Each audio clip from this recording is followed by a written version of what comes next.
add a little horns emoji. Oh, why didn't mine say /Queen Joe? I'm just kidding. Mine says concrete law fill. All right, everybody. That's my. It's 6:12. We're getting ready to start. And just for everyone's information, I absolutely know who I am today because I have a name tag. Yay! They're pretty cool looking too. They are cool. I feel like Thank you, Melanie. I feel like we're official. We're official, Yeah, guys. it's okay. I'm with the band. We're all official now with the band. We're with that guy. It's okay. I'm with the band. You did it too? All right. Okay. Welcome. It is officially 6:13, and today is Monday, April 13th. There's some kind of appropriate connection there. Wow. And I hope it means that one is canceling out the other, right? For those of you who feel. Anyway, thank you all for being here at Northwest San Pedro Neighborhood Council. Let's go ahead and call the meeting to order and also do roll call. Christina Rivera. Here. John Barbera. Yeah. Ben Bruxford. Here. Christina Calandra is excused. Vic Christensen here. May Cordero Herrera is excused. Adrian Fernandez. Cynthia Gagne is unexcused. Gwen Henry. Present. April Jones. Here. Melanie Lebrecht. Here. Kelly Miller. Here. Kane Nicholas. Here. Thomas Norman. Here. Ray Regalado. Yep. Angela Sumner. Here. Chris Valle. Here. All right, so we have 14. All right. We have quorum. Okay. We do have, I believe we have no students here today. So no need to make the student announcement. So let's go ahead and close out agenda item number 1, move it on to agenda number 2, general public comments on non-agenda items. I have 3 cards here, and I'm going to call them out in the order in which I received them. And the first one will be Lori Jacobs. Which one's from here? Hello, Lori. I forgot the red carpet. React. I forgot the red carpet. Let's go, Lori. Sorry, got back problems. I'm moving slow. I want to talk to you guys about artificial turf. So, West Harbor has made the decision to go ahead with the synthetic turf.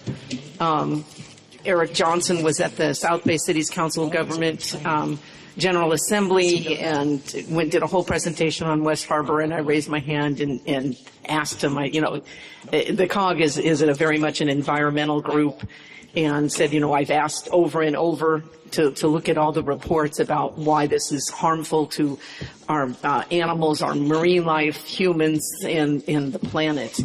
And basically, I want you to know his response was, we looked at both sides, and he felt that grass they would use fertilizers and pesticides that would fall into the ocean. To my knowledge, there's many drought-resistant grass, right, Gwen, that don't need fertilizer and pesticides. And he said that their decision was that they chose the least of 2 evils.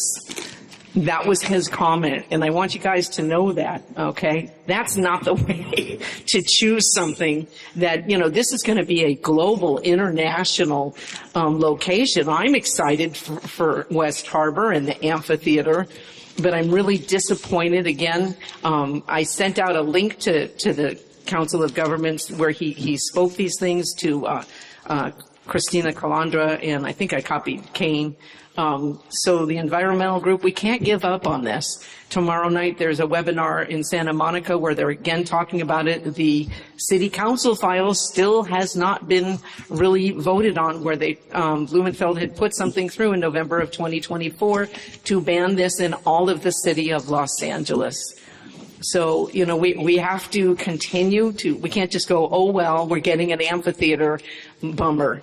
Okay, the fact that he would say this was the least of 2 evils is, I don't know about you guys, but that makes me very much uncomfortable. So I hope that sustainability will continue to look at this issue.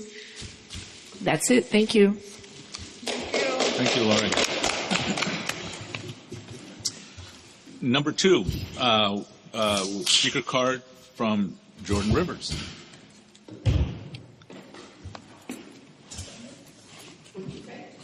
Jordan.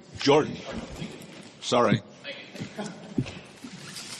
All right. Thank you very much, Neighborhood Council. And as I spoke to a few of you earlier today, again, my name is Jordan Rivers. I just wanted to give a public comment just so everyone here was aware that I am, in fact, a candidate for CD15, in fact, a sole opposition, to the incumbent who I know is here today. So, of course, we're going to keep it respectful and civil, mindful that we always want to have an informed discussion as to our local politics. But I did just want to give a little bit to the premise. I'll be here tomorrow regarding the Little Sisters Report discussion. We'll have many robust conversations with residents about the future as to what can happen with our communities, addressing rehabilitation and residents facing neglect to make sure that this community is safe and ready for everyone, especially as we prepare for many international stages, including the World Cup and the Olympics. We want to make sure we do right by people's day-to-day needs and make sure they're getting the assistance required and that they deserve. But I did just want to make that brief public comment that I am, in fact, running for City Council, hoping to be the youngest council member and, of course, the first council member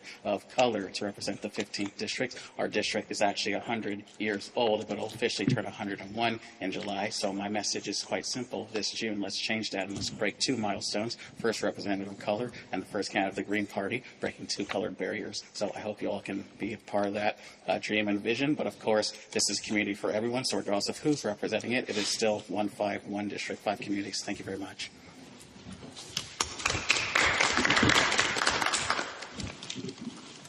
Speaker card number 3, Kane Nichols.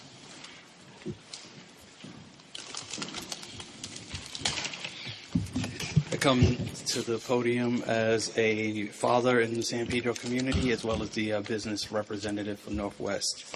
And wanted to make a public statement. As the neighborhood business rep of San Pedro, I wanted to acknowledge a reality that many of our local business owners and residents are already feeling. Global affairs are directly impacting our local economy. San Pedro is not just a neighborhood, it is a poor community connected to the flow of global trade. What happens across international markets, whether it's a supply chain disruption, inflation, or geopolitical uncertainty, shows up here in real time. It affects the cost of goods on our shelves, the stability in our small businesses, and the financial well-being of families across our community.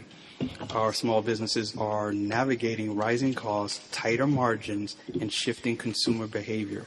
At the same time, residents are adjusting to increased living expenses and economic uncertainty, striking and things of that nature affecting us on a family, community level, on student level. These pressures are real and they require both awareness and action.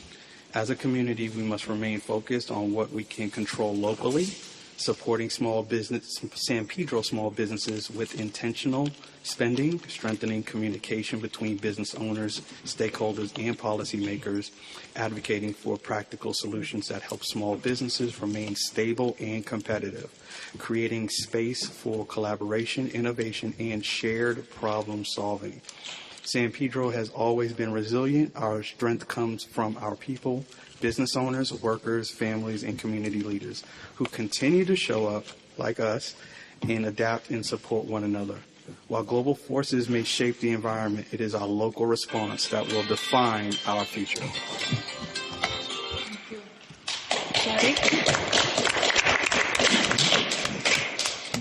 She was just trying to give you a little. No, I'm sorry, it's off, and I don't know why it's playing. Yeah, it was right on time. So sorry. I thought you needed a musical, interlude. Okay. Last speaker card I have for the night from Brooke Smith. I'll text you. I don't know why. I didn't hit anything. Thank you. I'm Brooke Smith. We just got this notice handed out just now of the speed cameras being installed throughout CD15. And while we all welcome the increase in public safety, someone needs to speak out and say, What about the privacy protections? Are there limits on other uses for this data? How long is it will be kept? And et cetera, et cetera. And we just have to remain vigilant and concerned about that. Thank you. Thank you all for your public comments. This will close out agenda item number 2. We're going to move on to the homelessness report. And Lori Jacobs, our homelessness liaison. And I'd like to recognize the fact that she is also a commissioner. Maybe you can identify the commission that you are on, Lori. Climate emergency mobilization, how extreme weather affects impacted areas. But I am here to talk to you about homelessness. So this month I wanted to focus again on what you neighborhood councils can do and you as individuals can do, because I get asked this a lot. How can we help? So the last page of this is a Connect Day flyer. For those of you that are available, because it is during the day on April 23rd, I'd love if you could go over there. This project is happening in Harbor Gateway, okay? But this is a high-impact, one-day event that provides individuals in need, some experiencing homelessness, some prevention, with direct access to services to help them. And everything from mental health, social services, housing resources, health resources, legal, employment, food resources, etc. And I have down here, if you want to volunteer, Dave Matthews, I have his email address on there. He's looking for more people to help that day. But more importantly, I want to see what a community can do. And Harbor Connects is working with Kamon from Councilmember McCosker's office, hopefully also bring some people experiencing homelessness in San Pedro, transporting them to this. So this is covering more than just the Harbor Gateway. I think this is a great opportunity for you to learn more about the services that are available out there to help people. So I hope you'll truly consider it. Unfortunately, I'm going to be out of town, so I won't be there, but I'd like to hear your feedback if you can go. Again, I've mentioned the local food distribution at Toberman. This was in our report back in February or December. They're one of the few programs that has food distribution every single day. Some of the days in San Pedro, some of the days in Wilmington, Harbor Gateway, and of course Adrian works there. You could ask him if you have questions. But again, this is a place, and our neighborhood council donated an MPG of $2,000 to this organization to help with this food program. I don't know if you guys can even imagine what it's like to try to decide, am I going to pay my car insurance, my rent, or am I going to feed my kids today? Okay, most of us are not in that position, so we can't even fathom it. This is an ongoing problem. We need to try and help out. I think, I don't know, Adrian, maybe they take pet food too, I think, too, to help the pets. Consider volunteering. As individuals, you can donate items there. Okay, so I have some information there, some contacts. So again, trying to remind neighborhood council and individuals on the board how you can be part of this solution. Quick update on the federal funding. Again, a judge has blocked the HUD. They've ruled against the Trump administration to illegally meddle in federal homelessness programs. It's another pause. At some point, it's probably going to get through, but so far the judges have put a stay on that, so that's good. Another part of my report, I'm talking about students and how many K through 12 students are experiencing homelessness in California. Most people don't even realize they're kind of under the radar. I know Kelly teaches at a school, so she knows that this is a real problem. The data I had is there's at this point almost 270,000. Okay, that's enough to fill Dodger Stadium. So I have information here. UCLA's been doing some research. on what kind of changes we can do. So I'm maybe some committee would be interested in looking into that. And then I wanted to share that a grant was issued in Cal State Dominguez, where Tom Norman is, got a $29 million to educate mental health professionals. Cal State LA and UCLA also got grants. And I've talked to you before about the problem is we don't have enough mental health workers, social workers. So even if we do get facilities someday to do this, we don't have enough people. And the salaries are so low that people don't want to go into that work. I know at one point the county was working on some incentive programs Janice Hahn had shared, to help pay for scholarships, and if they agreed to work in the county mental health for like 3 years, they would get their student loans forgiven, things like that. So if you know anybody who's interested in going into that type of work, yeah, it's not going to be a great paying job, but Angela knows. Okay. It's rewarding, right? Very rewarding. So, and the investment that these grants, it's going to support a critically needed workforce. Okay. So I wanted to bring that, to your attention. And, lastly, I'm always up here doom and gloom when it comes to homelessness, but the fact is with the healthcare costs, the job cuts, lack of affordable housing, food insecurity, all of these things, these are stressing people out.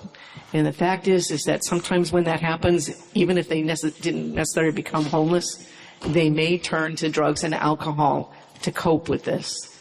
And this is why we need to have more facilities to help with rehabilitation, drug recovery, and mental health. We need to find ways to support programs, okay?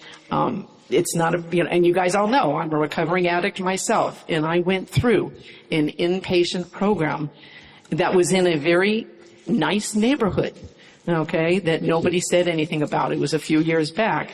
So we need to find a way to make this work. We don't have an overabundance, okay, in San Pedro of recovery. You can't have too much recovery to help people in need. Thank you. Thank you, Laura. Any questions for Laura? Chris, It always scares me when John raises his hand. No. What? No, go ahead. You're worried? Yes. You're panicking? Yes. On a lighter note, make it happy. What did you do with the socks? Oh, I'm sorry. I totally forgot. Okay, bless you, John. The huge box of socks that you guys collected at the movie night, okay, will be at the Harbor Connects. Okay, that's one of the things that our neighborhood council, and because of that, your logo is going to be on their banner there because we did that. So thank you, John. You're welcome. One more. Thank you. okay, Gwen. I wanted to correct a number that you had. It's actually 5.5 Dodger stadiums that you could fill for all the homeless people that are the people who are unhoused. Students, yes. Yeah, I took that from UCLA's website, so you're right. 5.5. Yeah. Well, no, it says 5 times. It filled Dodger Stadium 5 times. Okay. Well, made me question that. Okay. It's still too many people. It's far too many. Adrian, I think I saw your hand. Yes. No, I just want to thank you for putting in the Toberman food pantry. I'm in the pantry almost every day, and I can tell you that, it runs out. So I'm really asking people to please, if you have any leftover food, I mean, not like used, but like canned stuff, please donate it. Diapers as well. We do have a place for that. So just anything clothes, please do, because I'm in there most of the day, and it runs out pretty quick. Yes, hygiene products as well. Thanks, Adrian. If you go to their website, they have a wish list of things, and you can always call over to find out what are you low on today. If I can ask, there was a time when I was working in my county job where we did some collection for Toberman. They were also asking for pet food. Do you still ask for that, or? I mean, we do have, but it's not something we're like egregiously. Right. I did mention that, Raymond. No, but specifically yeah, pet food we do, but it's not. Yeah. I mean, it's mainly the human food. Yes, I understand. Okay, thank you. They will take the pet food donations, but I don't think they list it necessarily on their wish list. Exactly. Correct. Yes. Gwen, one more time. Yeah, I had something more to say. So I'm really glad that you mentioned the stress on children. But with what's going on in the economy right now, are there any indications as to how many more people might be housing stressed and how many more might be on their way? And also, in regards to dog food distribution, the closest place for somebody to get free dog food through the shelter system is way up the freeway. And I'm hoping that we can possibly do a letter to try to get a CD15 distribution for people who have pets and need that help. Thank you. To answer your first question, so Measure A, that quarter-cent increase in sales tax, at first they thought they were going to get a certain amount of money, and then the economy tanked, and they go, we're not going to get so much, and then they were surprised they did get more. So they're constantly looking at this budget. So I'm still part of the Changewell design project where we're looking at some of those things. How many more people? People are getting placed in some housing and in shelters, but to my knowledge, people are still becoming homeless at a faster rate than we can find housing for them. And like I said, the healthcare costs are just now really hitting people. Yeah. Okay, so I don't have a crystal ball, and it would be an ugly crystal ball. I try not to dwell on that because it's overwhelming. I just try to focus one day at a time. Can I help one person? Can I help a family? Do what we can. Is anybody possibly interested in or think they'll be available to show up at the Connect Day? They think? Possibly. Okay, that would be awesome because you could learn. Oh, you too? Oh my God. Yeah. No, it's. I think you'll see how people work together, and maybe we can get something started like that in San Pedro. But since they are reaching out to San Pedro because it's covering a good chunk of CD15, but if you guys could make it, that would be terrific. Okay, I believe that's it. Thank I'm you so much. Thank you. you. Are excused. Did you want to ask a question of Lori, or? No, I actually have one more comment. Because Alan Plans isn't here today, I feel obligated. If you're going to make go to the mic, but also when you get a chance, fill out a card in Alan. Well, on behalf of Alan. I'll announce it under my own name. All But right. since Alan isn't here today, I feel obligated to announce that this Saturday is for Earth Day. There's an activity at White Point Preserve of habitat restoration, planting, weeding, seed collection, and things like that from 9 to noon at White Point on the 18th. That's Saturday. Thank you. Hey, Ray, I just point out that I'm wearing a shirt that says compassion, okay, has no borders. So I don't care where somebody's experiencing a problem, we should be helping them. Thank you. Any other last minute words before we? Okay, we're going to now close out agenda item number 3. Thank you, Lori, and move on to agenda item number. No, I have. Let me do this because there's agenda item number 4. So I'd like to call our elected representative up first. Thank you, Tim, for being here. Appreciate you. Thanks very much. Appreciate you all. Tim McCosker, Councilman of the 1-5. I will cherry pick a couple of items, and I'll let Drew finish up with the rest of the report because I get to do that. It's good to be with you. This is my neighborhood council, as you all know.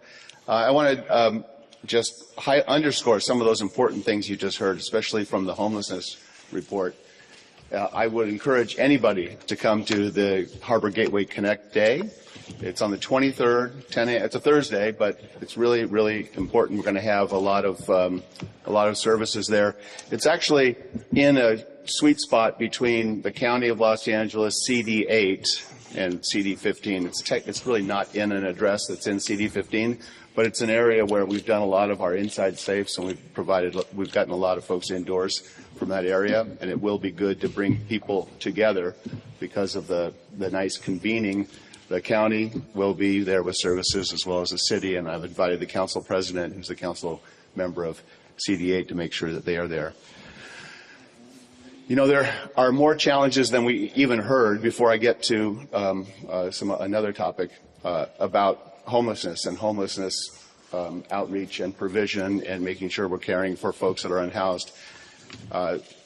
Let's step back and talk about LAHSA. I mean, it is important for folks to know that LAHSA was formed because my old boss, Jim Hahn, the city attorney, sued the County of Los Angeles because the County of Los Angeles was not providing homeless services back in the 1990s. And the city of Los Angeles was providing some, but it was a different crisis back then. It was actually much less of a crisis for a whole bunch of socioeconomic and probably racial prejudice reasons. We've just made it worse over time. So Jim Hahn sues the County of Los Angeles and says, you, under the state statute, are required to provide care for every single person in the county who can't care for themselves. There's more language than that. They sue back and forth, and in the end, after the case settles, they form LAHSA, a joint powers authority, and say that we, the city, will put in this much, you, the county, will put in this much, and we'll try to cover the whole county. You go forward 30 years, and circumstances have changed. That was before continuum of care. That was before a lot of our innovations and a lot of the federal money came in. And now we find ourselves where I think LAHSA has really, I won't say outlived its usefulness, but the circumstances have so changed that we need to reimagine how we do it. The county last year, as you know, announced that they're going to pull out of LAHSA and form their own department. And they prospectively are taking $300 million out of it. So to take $300 million out of LAHSA is going to exacerbate all of the great challenges. In fact, if you think about what the city and the county contribute to LAHSA, though, the county has a budget of $50 billion approximately and a general fund budget of about $48 billion. And so the county's $300 million that they put in is a little under 1% of their general fund budget. The city of Los Angeles puts in about $350 million. And given the size of our budget and our general fund, it's still not a big number, but it's about 5% of our general fund budget. And I think it's important for us to acknowledge that we are at a moment of not only just a moment of crisis, but we're at a moment of reality for the city of Los Angeles. The city has to decide, how do we move forward? I sit on the H&H committee, which is Housing and Homelessness Committee, and we are right now in the process of setting up our own bureau, our own homelessness bureau in the city of Los Angeles. I don't think personally as one vote that we're going to pull out of LAHSA. I think what we're going to do is refine the way that we work with LAHSA, decide what it is that the county is committing to do, and hold them accountable for the services that under the statute are in total. They have complete responsibility for these services. Doesn't mean the city's going to get out of this. We're going to stay in it. But we need to make sure that we know what the county is doing with its new department, what it's doing with that $300 million. And when one looks at Measure A, the lion's share of the money at Measure A stays with the County of Los Angeles. It gets distributed around, but the amount of money that comes to the city post H and HHH is much less.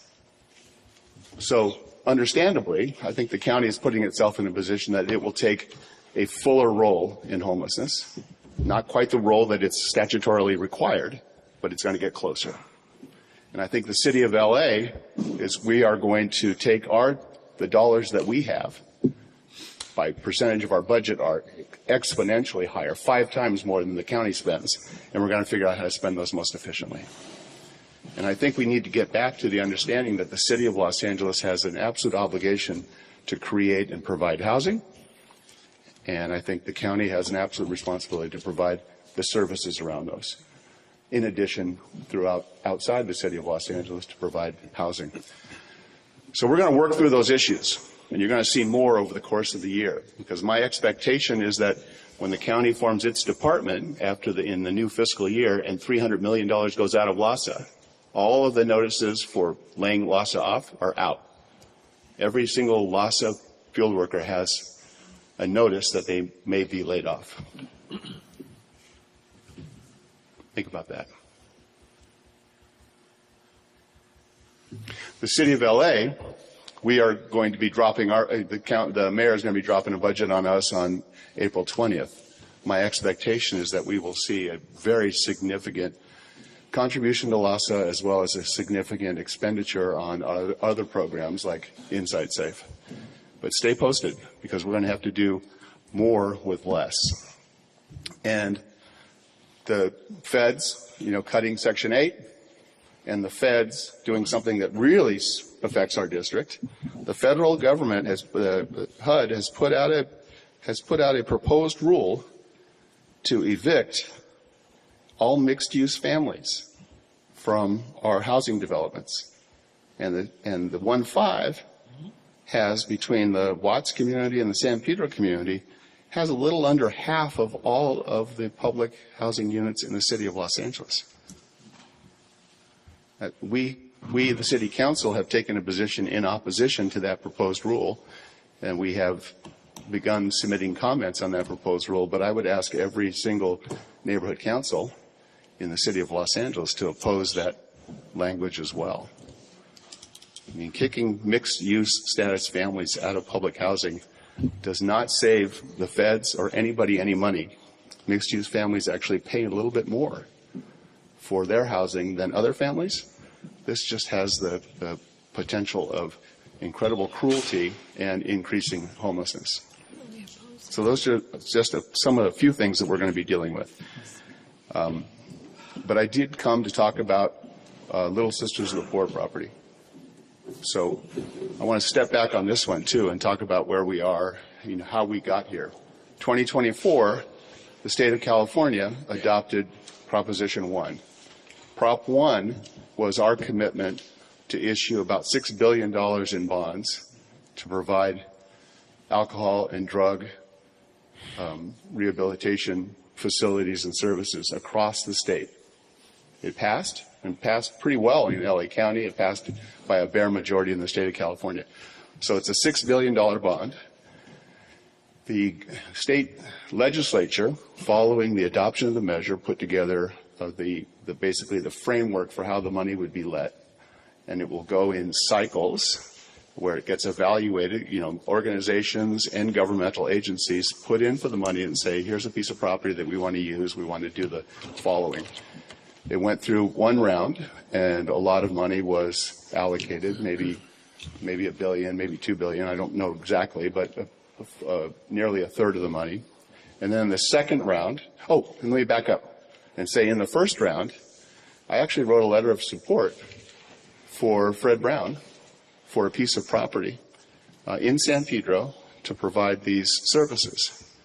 And it was an empty parcel, about 1/4 acre, and it was a parcel that seemed to be the right size for the Fred Brown organization, and also didn't require evicting anybody off of the property to provide the service. They did not prevail, or they weren't able to complete that allocation of money. I think they got the allocation, but weren't able to complete it. Second round, the Fred Brown organization applies for money and applies for the Little Sisters of the Poor property. And I keep calling it that, but, as you know, Little Sisters sold it. Public records tell us they sold it for $20 million to one organization. And then that organization has transferred the property to another organization. It looks like the full value of the property is somewhere between $20 and $27 million. The Fred Brown proposal seems to indicate that the purchase price by us, the the folks who are going to pay off the bond, of $47 million. I just want to know more about that. I want to understand how we get to the $47 million price. I've asked for the appraisal, I've asked for more information, and haven't gotten it. But I presume I will get it eventually, because I think it's important for us as taxpayers and as folks paying off the bond to understand that. Additionally, my other concern that I've asked a few times is to explain how the Fred Brown organization, which has about 30 properties, 31 or 35, depending upon which document one looks at. Their documents, by the way, these are all their facts, not mine. The largest property they have is about 16 beds, 16 folks, and these are not medical provision beds. These are sober living beds. They have a total throughout their whole portfolio of about 40 of these medical beds.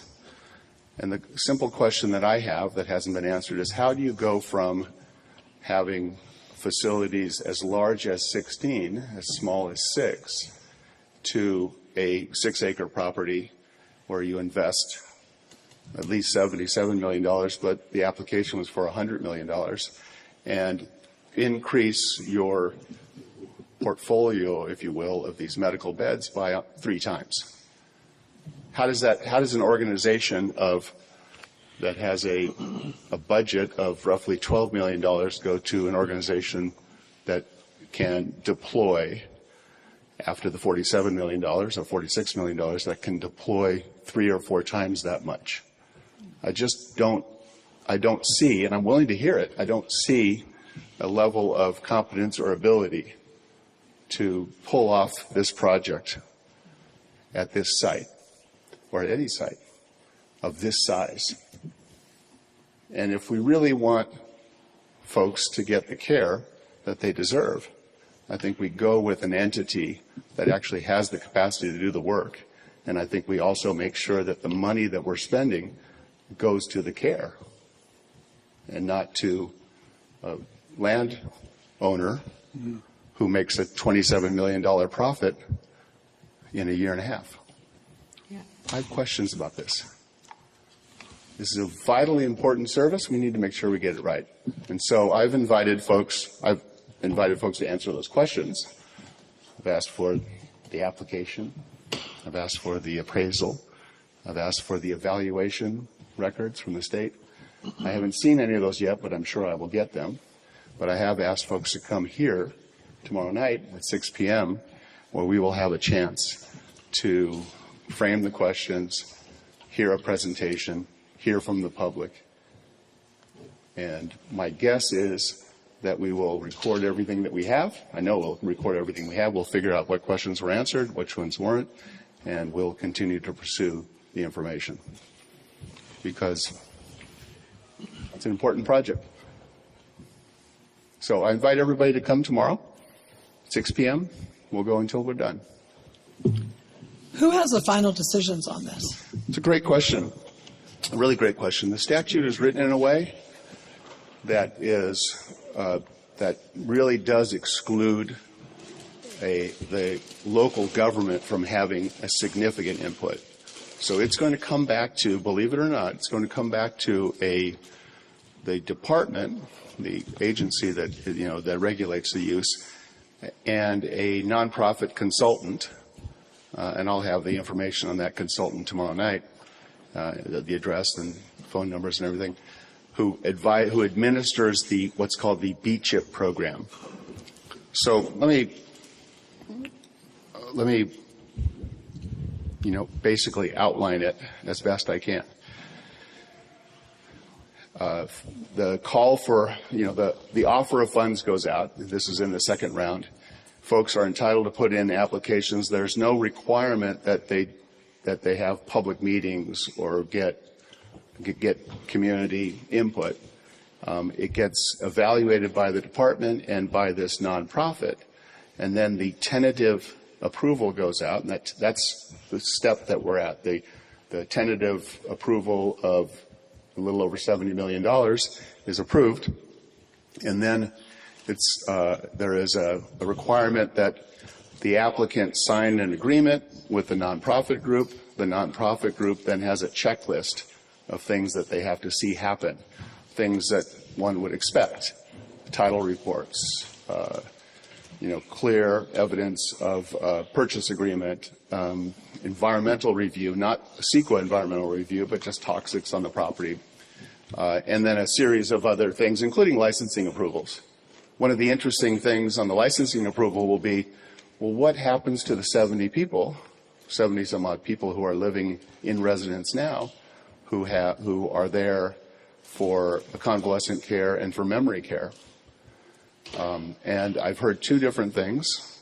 I'm kind of getting around to answering the question. I've heard two different things. I've heard, well, they will cohabitate. And then I've also heard that we will relocate people. And the licensing, the part of this process where folks have to get licensing approval, this will be critically important. There's a licensing division for convalescent care, and they will be really interested to know whether or not these two uses are going to mix in the same building, not just on the same property. And there's also a licensing approval for the drug and alcohol care. Those have to be processed. I imagine the latter one would be easier to get than the former. But in the end, there is a requirement for a streamlined local review. And that streamlined local review is not the kind of review that you would have if you were, had a grocery store going in or a Starbucks, where you could do a CUP or you could do some sort of discretionary action. It's really designed to be the local government looking to see whether or not all the steps that are set out in the statute have been complied with, or if there are any other impediments for the project. Tomorrow in Plum, in committee, I will have a motion that I introduced, heard, that asks for that review in anticipation of the applicant making an application to the city, which hasn't happened yet, by the way. The application, nothing has been submitted to the city asking for any approval. When they do, that'll kick off a 60-day period for us to say whether or not it meets the intent of the statute. I'll have some thoughts on that, obviously. And then also whether or not there are any impediments on the ownership or the title of the property.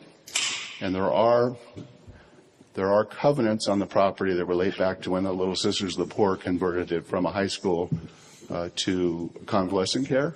And there are some restrictions if it ever should go from convalescent care to something else as to what they can do.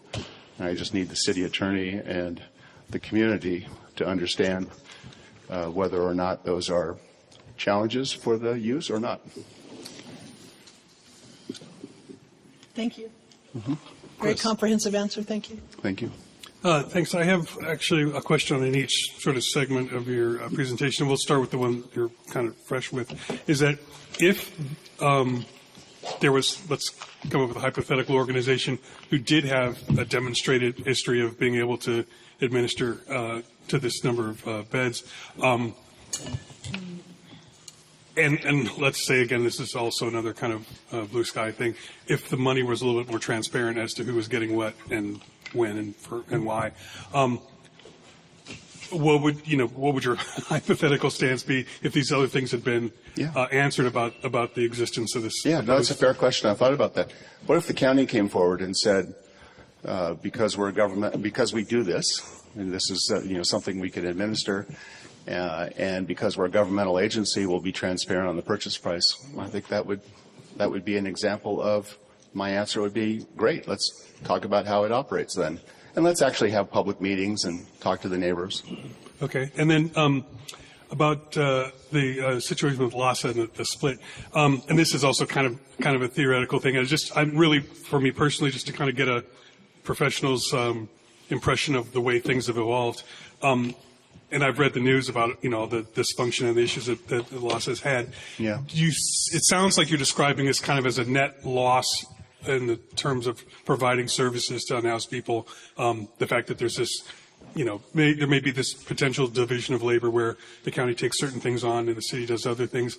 But I guess, one, do you think that would it have ever been possible for LASA to have been rehabilitated, reformed, reorganized such that it could essentially deliver on its intent? And then, if not, do you think that there will be, or there at least the potential for adequate collaboration, interaction between the city and county, so that is it possible that maybe this might be more a higher functioning process going forward? I'll say yes to the first two. I guess I'll say yes to all three. Remember, it's a joint powers authority, so the county is perfectly entitled to pull out of the joint powers authority. They didn't really do that. They pulled their money out, but they're staying in the joint powers authority. So that's the first set of dysfunction. It'd be like, it's like a divorce. But you still got to raise the kids. You can't just pull your money out and leave. Yeah. And then, so we have to understand what this divorce looks like. Now, when I say the county stayed in, the county is going to be making some smaller contributions for the point-in-time count, for example, and they're going to use some of the administrative services of loss. At least that's what their reports say. So that tells me that we need to understand exactly what the joint powers authority is when one party's putting in $300 million and the other party's putting in $300,000. Because that's not an exaggeration. That's kind of what's going to happen. And so the mayor and I, on Friday, issued a letter to the city council, including my committee, because we talked through this, saying that we needed, with urgency, we needed a quick plan. So this is I call it the 45, 60, 90-day plan. I think a 30, 45, 60, and 90-day plan, where in 30 days we're saying we have to sit down with the county and LASA, and we have to renegotiate the board and understand where the votes are. Because if we're in for $300 million, we need to be able to make sure that we're providing services to the city of Los Angeles. I realize that compassion has no borders, but taxpayers have an obligation. Yeah. Have a right to say, how are you spending your funds? Because there's homelessness right here in our neighborhoods. And that's going to necessarily move into the 45-day plan once we understand the votes at LASA and make sure that we are controlling the money, if you will, or at least deploying the money in a way that meets the expectations of the people paying the money, that we have to get to the COC. And we have to understand how folks are moving through the system and getting placed into properties. And then we have to move to the overall budget of how we move forward. And we have to see in the longest term whether the city's Bureau of Homelessness is going to become a city department and whether we're going to be like the county and be side by side. None of it prevents us from working cooperatively with the county. In fact, we have to. We absolutely have to. But good fences make good neighbors. We have to understand what they're responsible for, and we have to understand what we're responsible for. Because the world of the city having outreach, and then LASA having outreach, and the county having outreach, and repeating the systems in 3 different places is over. We can no longer afford to do that. We never could afford to do that because it's only been hurting the people who require the services. Doing a bunch of outreach and not having a place for them to go is terrible. So I hope that answers your question. Very much so. Thank you very much.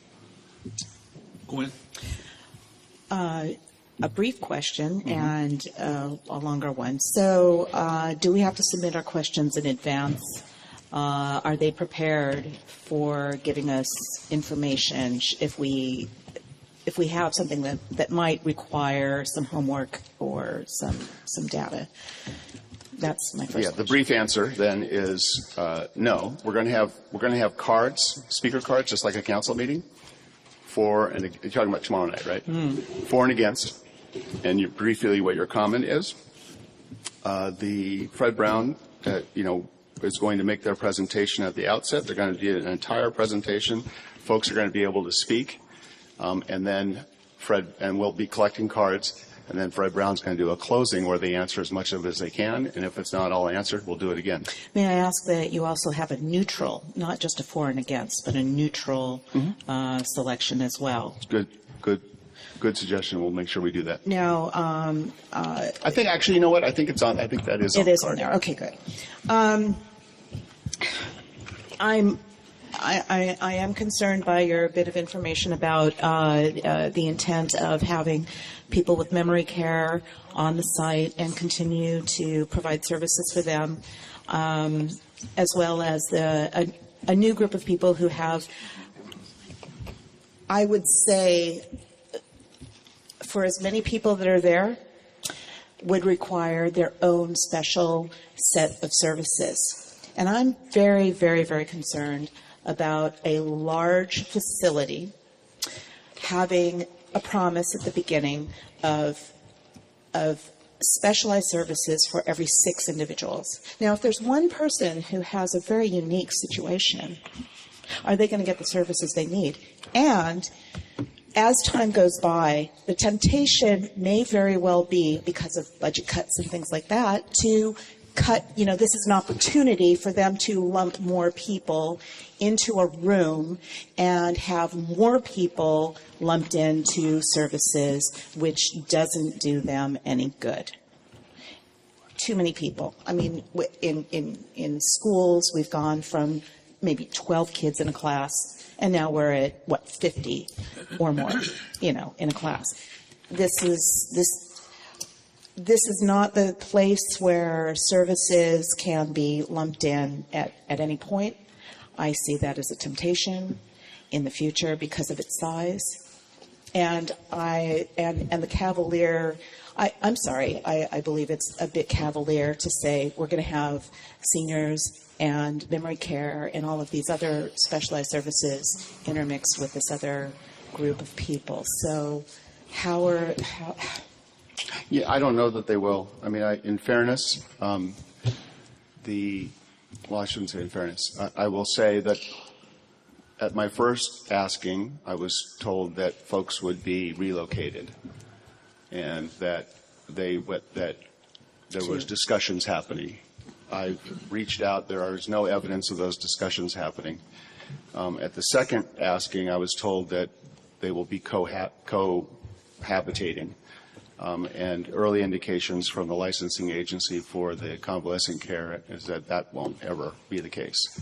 Although politics being politics, that might be jammed through. I don't know. So those are fair questions. I do think that the licensing agency over drug and alcohol has great competency, and they could regulate the issues that you're describing. I think that would be fair to say. I will say just on a personal note that, growing up and living in the Harbor area my whole life, I mean, I know people in the convalescent care right now. Mm-hmm. I mean, I'm going to protect a name, but I have a classmate in there who had a traumatic accident and has been there for several years and now qualifies as a senior, but he qualified as a tenant because he's living with his father, who's still alive. I know both of them. And, I don't like doing government by anecdote, but the idea of turning them out when I hope that my classmate has 30 years to live is unfair. And it signals this. We are living in a time where there's just a lot more money in drug and alcohol care than there is in convalescent care. Yeah. And I think we all need to be cognizant of that. And my mother passed away after a period of time, and so there is a great level of. Yeah. Thank you. One more question from Adrian, and Adrian, if you could. Just very quickly, just my understanding, what has been the conversation with the state partners, such as the Assemblyman's office and the Senator Richardson's office? Have there been? Is that what you said? Has there been conversation with them, and what is their position on it? Because it's a state grant. Yeah. And I'm sure they'd have, and also knowing that there is a Senate bill that's been introduced that would prohibit substance abuse treatment centers within something like 1,000 feet of a school, and it will take time for that to go through, but just in those sort of conversations, what is your conversation with them in a position they have? I think they need to speak for themselves, but Senator Richardson has all the material that I have, and actually did say to me that I could tell folks that her position is exactly my position, that she was concerned about the same issues, the removal of folks in convalescent care, and then the dramatic expansion of a nonprofit group taking on this responsibility. But let her speak for herself. I'm sorry. Thank you. Okay, Thomas and then Lori. But to say it's a state grant doesn't mean that there's a process for a state legislature to take it away. No, I understand. Yeah.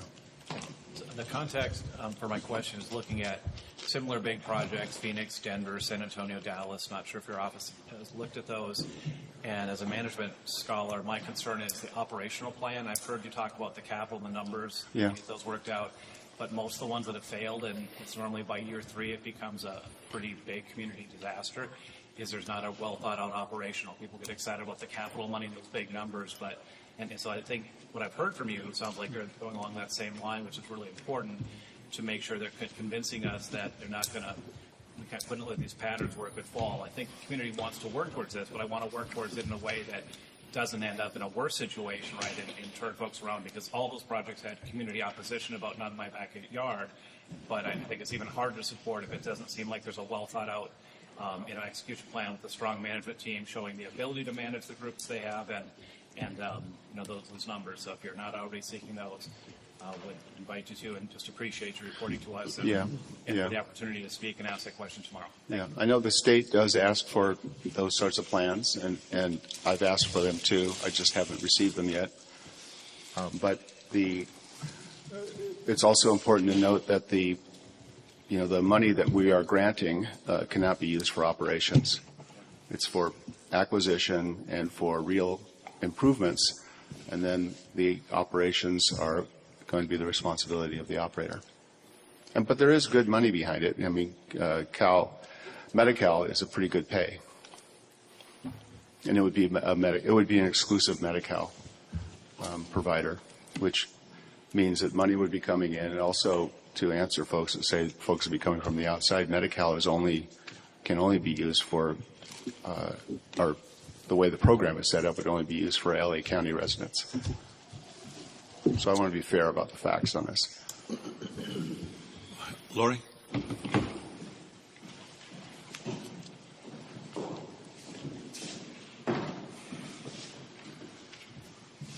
Thank you, Tim. Surprisingly, I have no questions about Fred Brown. I think my position is pretty clear. All I want to see is a respectful town hall tomorrow, because a lot of people in the community have not been respectful. It's more about the federal government about evicting mixed-use families. So that was in my report last month. I didn't know the city had done something that the county, and just to make sure people understand that, this rule would, the government's intent is to restrict families with any member who's undocumented from getting any federal subsidized housing. They can have grandpa and uncle, a distant cousin. If they're living in that house, they'll lose their housing subsidy. And so, it would require that the local housing authorities report any tenant who's not eligible for rental aid. And there's serious concerns about people getting evicted. You said there's an LA City Council file. Can you tell me the file number? Okay, because I'm hoping that maybe we could weigh in on that. It's basically an opposition position. I'll get it for you. Yeah, well, I know the county had an opposition, and I had requested a letter. I didn't see anybody do anything with that, but if you can get the council file, I think that is really a serious issue. So we'll talk about Fred Brown tomorrow. That's right. And it'll be respectful. Absolutely. At least for my part. Okay. Thank you, Councilmember. Appreciate the information and the effort and the work that's still ahead of us. Yeah. All right. We have LAPD and also LAFD. I don't know if you guys want to arm wrestle to see who goes first. Right here. Thumb war? Yeah. We set a table up for you guys.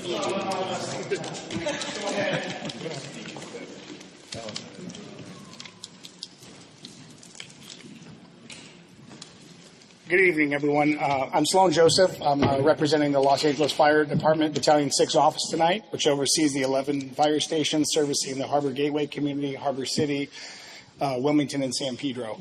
I'd like to begin by actually thanking all of you for your continued commitment to your local neighborhoods, the contributions that you guys make, and the partnership with us, your public safety agencies, are what really make our community stronger. So thank you for that. With that, I'd like to just share a brief safety message regarding smoke alarms. I don't know if you guys know this, but 3 out of 5 home fire fatalities involve homes with no working smoke detectors. So just think about that. By having working smoke alarms, you increase your survivability in a house fire by 60%. It's a critical component of your home fire escape plan. So I'd like to give you guys just some primers, some things to remember with smoke detectors when you're interfacing with your neighbors, just some simple things to remember. So there should be one in every sleeping area. There should be one in every hallway that adjoins a sleeping area.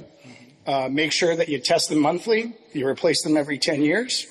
To avoid any false detections, make sure they're at least 10 feet from your stove. The other thing that I'd like to remind you guys is, obviously, if there's a fire in your home, you grab your most important people, pets, and papers, and you get out. In the event that you're trapped, remember that by shutting your door, you'll actually increase your survivability time. And if you bring your cell phone with us, our dispatchers will stay on the phone, and it'll help us in our search efforts. Other than that, I'd like to, as we move into our wildfire season, remind you all of the Ready, Set, Go program. Our department is heavily advocating everyone download a couple smart apps. So Watch Duty, Genesis Protect. It's another supportive tool where the fire department will give you emergency messaging regarding evacuations. And remember, it's not just wildfires that we're worried about. It's the 17 disasters that face the city of Los Angeles. With that, I'd like to thank you all for your time today. And if you have any questions, I'm available for you. I'm sorry, what was the second app that you said?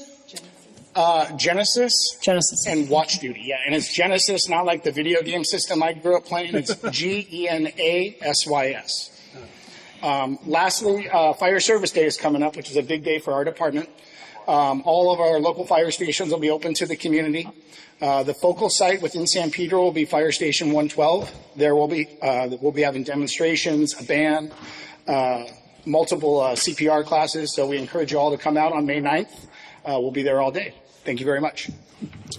Thank you. Thank you. I had a question. Oh, wait, hang on. Just one question. Oh, goodness. Just one question. Yes, sir. About evacuation. As you know, we're here in the peninsula. Mm-hmm. Is there the conversation about the evacuation plan? Which evacuation plan are you referring to? The tsunami response evacuation plan? Okay. Yeah, so... No, not that one. More so wildfire.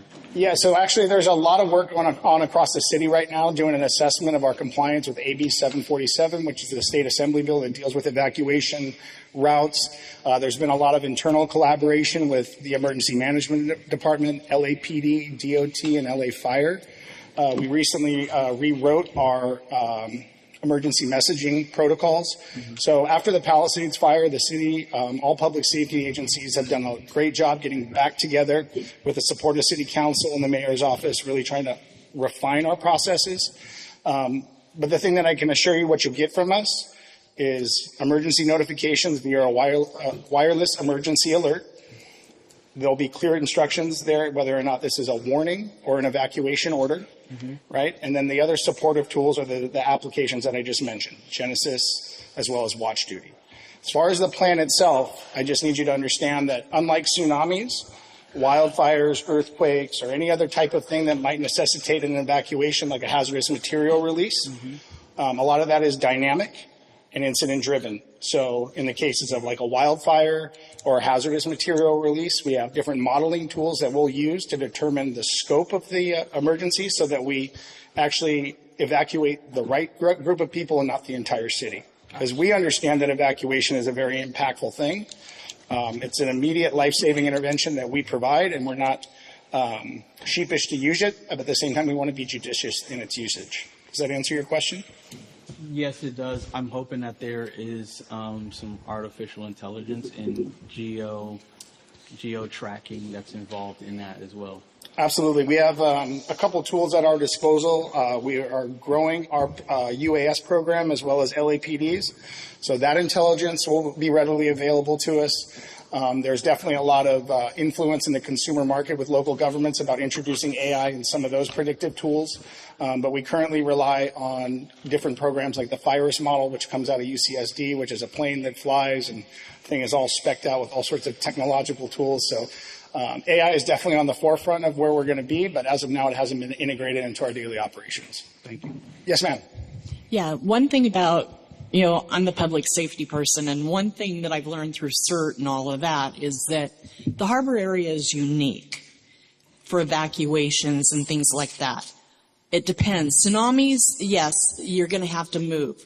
But the harbor area plan, the way it stands right now, is we're a shelter-in-place city in San Pedro. That's why getting CERT training is important.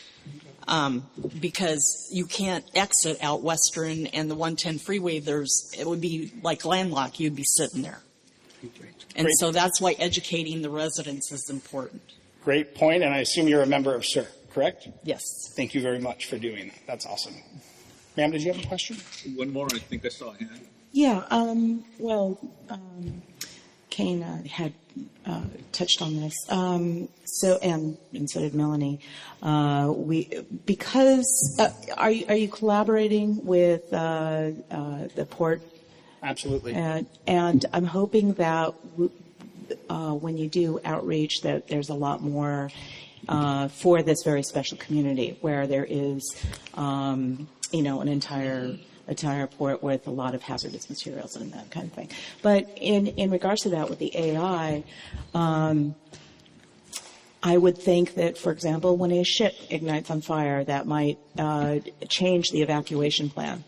So I'm hoping that there is, for this unique community, a lot of attention to that. No, absolutely, and that's why we use a modeling tool to determine, exactly like the Henry Hudson ship. If you'll remember the lithium-ion incident on Seaside, and we're getting these incidents, regularly, right? So that's something we're very hyper aware of.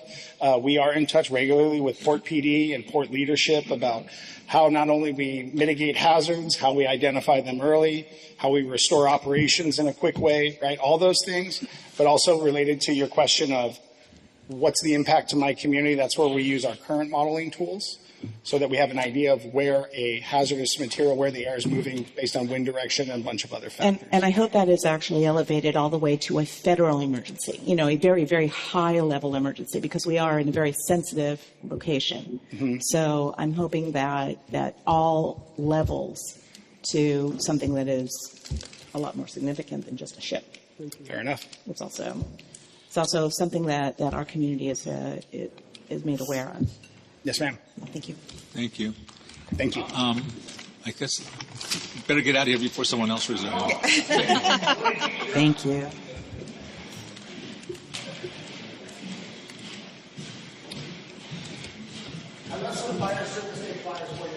Great. Thank you so much.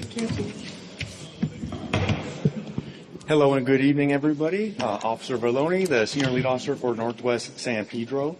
I hope everyone's doing well. There was some great golf on over the weekend, if you guys caught any of it. But let's go over the crime stats really quick. So this is comparing February 2026 to March 2026, month over month. With both homicides and rapes, we have a zero change because thankfully we have zero, and that's for both months. Robberies, we do have an increase from 1 to 2, and aggravated assaults, there is a increase from 5 to 7. Burglary, which is one thing that our detectives and the community have been very concerned about, is thankfully we're still on the decline, so we're down 50% from 8 to 4. And motor vehicle thefts, which was the past few months was hitting us pretty hard. Thankfully, we are down 13 to 4, so that's a 89% decrease, or 69, excuse me, the numbers are very small. And then the theft from motor vehicles, unfortunately, like I said, our area is heavily impacted by property crimes, so that is still up from 13 to 5. And then, just to go over some notable events or crime enforcement in the area. I got to work, me and Officer Shortle, the other SLO for the part of San Pedro. We got to work with our vice for a day, and that was pretty fun. They were actually doing a task force with some sex detectives, basically, from downtown. They do child predator enforcement, basically, and they got to do a undercover operation on an individual in a local park here by Taper. It's the one over here off of Westmont and Western for the meetup location. And basically, they worked with these individuals. Our vice works with these other detectives that are citywide, and there's individuals that, are on the internet, and they're out there being creeps to children. And so the meetup at this location was meet a 13-year-old girl for sexual favors and stuff. And instead it was the cops that were there. So we were actually able to get this person into custody. And that was pretty good because that's why I want to also talk about internet safety. There's all these other programs out there, and these online apps and stuff like that your kids are on. So just please be aware of that. Please be cognizant. Talk to people and make sure that they're doing the right thing. I know there's some safeguards in place, but kids will be kids and we'll get around them. And unfortunately, there are these creeps out there that are just all over the place. I know April Park's been a hot topic, and now Peck Park as well in terms of the e-bikes. Thankfully, South Traffic Division, the councilman's office, were able to work together and provide some enforcement. So at April Park, several of the motor officers were down there, and they were conducting enforcement, and they got one e-bike and 2 bicycles they conducted enforcement on. It was a slow day, I guess they said, but thankfully they were there for from 1 to 5 p.m.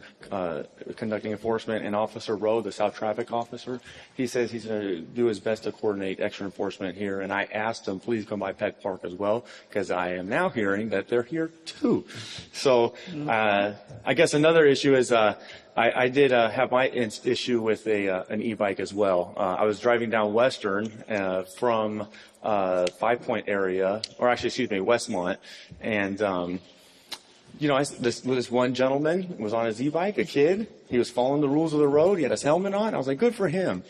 Well, unfortunately, I passed him, right? And I'm looking at my rearview mirror, and all of a sudden he's doing a wheelie behind me in the middle of traffic. And I was like, no way. So I did pull him over, and I brought his dad to the scene and the location. We did some public education. I provided him the pamphlet with the new ordinances and laws.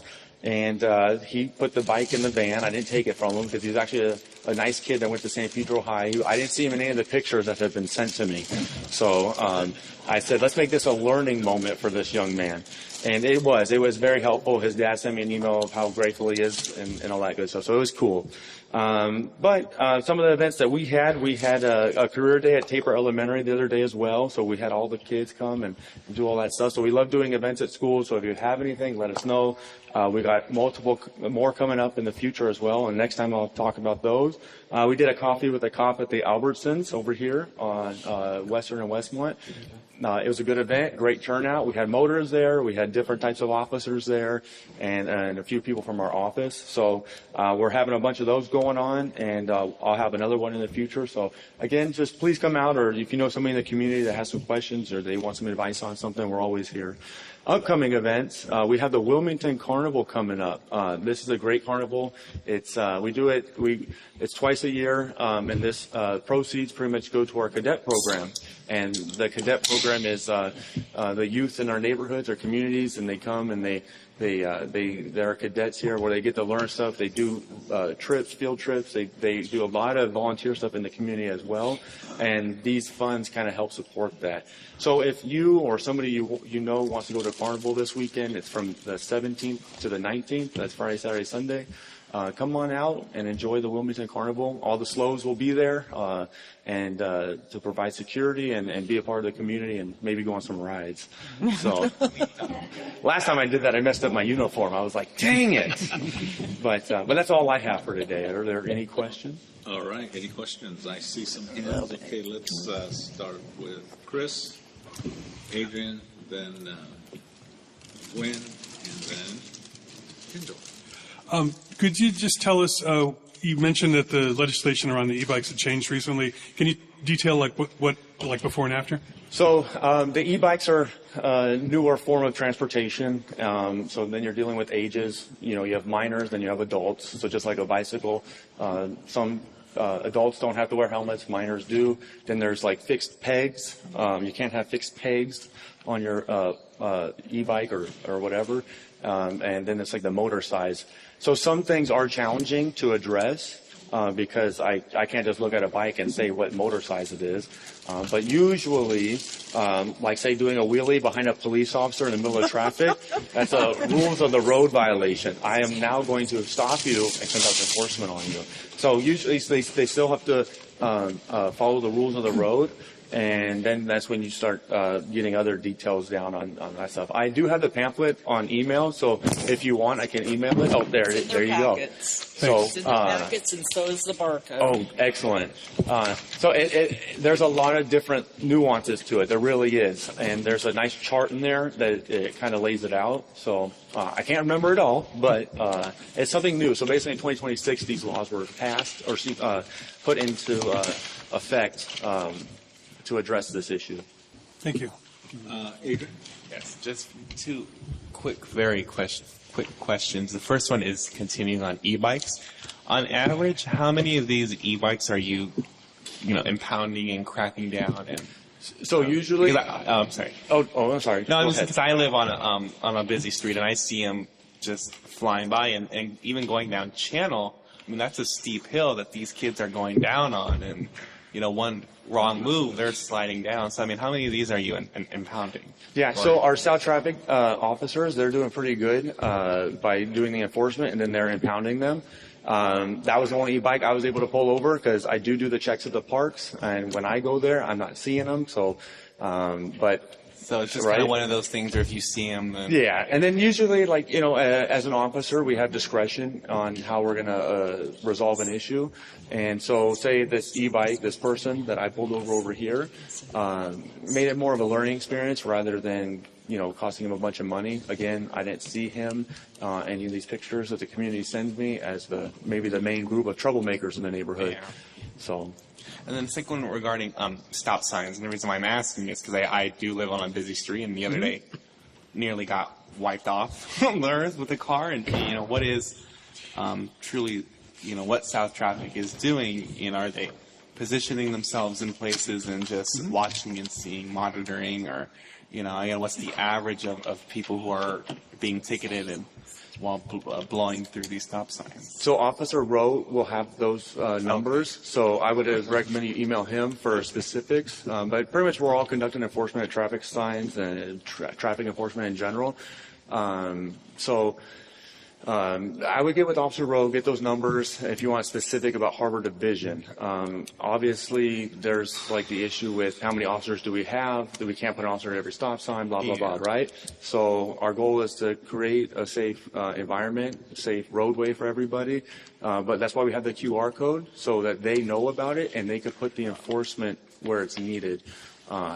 If no one knows about it, the problem doesn't exist, and that's the problem. It's all in your packet. The QR code's in your packet too. If you see areas that have issues, use the QR code. Can I put my whole block on there? Yeah, you could. Report it. Put a QR code. Yeah, Gwen. Is little license plates part of that? I do know that a flashing light in the back, a dedicated flashing light day and night is supposed to be on the back of each of these bikes. But and then I had a question about the copper situation, the copper team. Oh, yes. Yeah. So, have away with that. Oh, okay. So, Gwen, so for the license plate, so if the engine size is like a larger of the engine sizes and it's actually more of a road bike, like a motorcycle maybe, certain things are legal to be on the road, but if it's street legal, then it has to be a registered vehicle, and they have to have a license and all that stuff too. I want to say it's on that pamphlet. It is. Okay. So, and with the copper, what specifically is that copper team, the team that Okay, is so still around? Unfortunately, the department has to make cuts, around extra stuff. But we do have. So we used to. She's bringing up an issue where there's possible copper theft occurring, and stripping is occurring near maybe her residence. And she brought it to our attention. So I'm like, okay, how can I help you? How can I get the proper resources here to prevent this from, because where are they taking it from? Someone's light pole, now they don't have power. Where some cable company, this is their 20th time this year, and it's costing so much money, right? So we used to have a copper wire theft task force. Unfortunately, due to the needs of the department, that was removed. And but we do have our divisional detectives that can assist with that. So I provided the information that you provided to those Port PD as well, because they have a copper theft issue going on. And I also provided to our area detectives, and they were able to, well, I don't know what further has come of it yet because it's been a week, but they are working on it, and they're going to basically use that information to see. Thankfully, I mean, with vehicles, suspect information, photos, license plates, basically if that copper theft is occurring, or any crime, let's say any crime, they're able to use past crime reports that have been completed and put that in the system and see if that is possible suspect, and then they can go further with it and maybe make an arrest off of that. So it's all good stuff. So thank you. That's actually really good. That's a big issue. So Angela. Just a quick comment. I am a pretty regular walker down by the cruise ship terminal over to West Harbor, and some good news is that path is really increasing in popularity. I love seeing so many people out there roller skating, biking. Oh, good. Side note, there also has been an increase recently in e-bikes, and it's not really anything distinguishing, like bikes over here, pedestrians over here. Yeah. And I kind of get worried that someone's going to drive over me and kill me or something. yeah, no. So I don't know if maybe somebody down there periodically is a 100%. Yeah, of course. And then maybe we could get some signs. I'm sure the engineering of that project is hopefully thinking about that, but we could definitely provide some support there. But yeah, it's looking really good down there. Oh, good. Well, hey, gentleman right here. So I usually I park by the fountains and then walk all the way over to West Harbor. So the path that goes along the whole waterfront past everything. So there's the larger part closer to the parking lot for the cruise ship. Yeah. And then the smaller path. Here's the good news. That is the ports, and the port has more money than the city. So it's a great idea. We'll bring that to the port. Sort of a distinction between pedestrians and bikes. So or maybe you can sign up the same bikes on level. Well, they have bikes that they rent now, right by the Maritime Museum, but it's the e-bikes and how fast they go, and the kids aren't wearing helmets. It's all very upsetting. And I love my LAPD, but we also have a bunch of port police officers too, so we'll bring that back. Okay. Yeah. So we have another rep that some senior lead officers over there that we can get in contact with and let them know as well of the problem. Thank you so much. Of course. Vic. Just another data point for your information, but not as respectful as that high school student that you mentioned.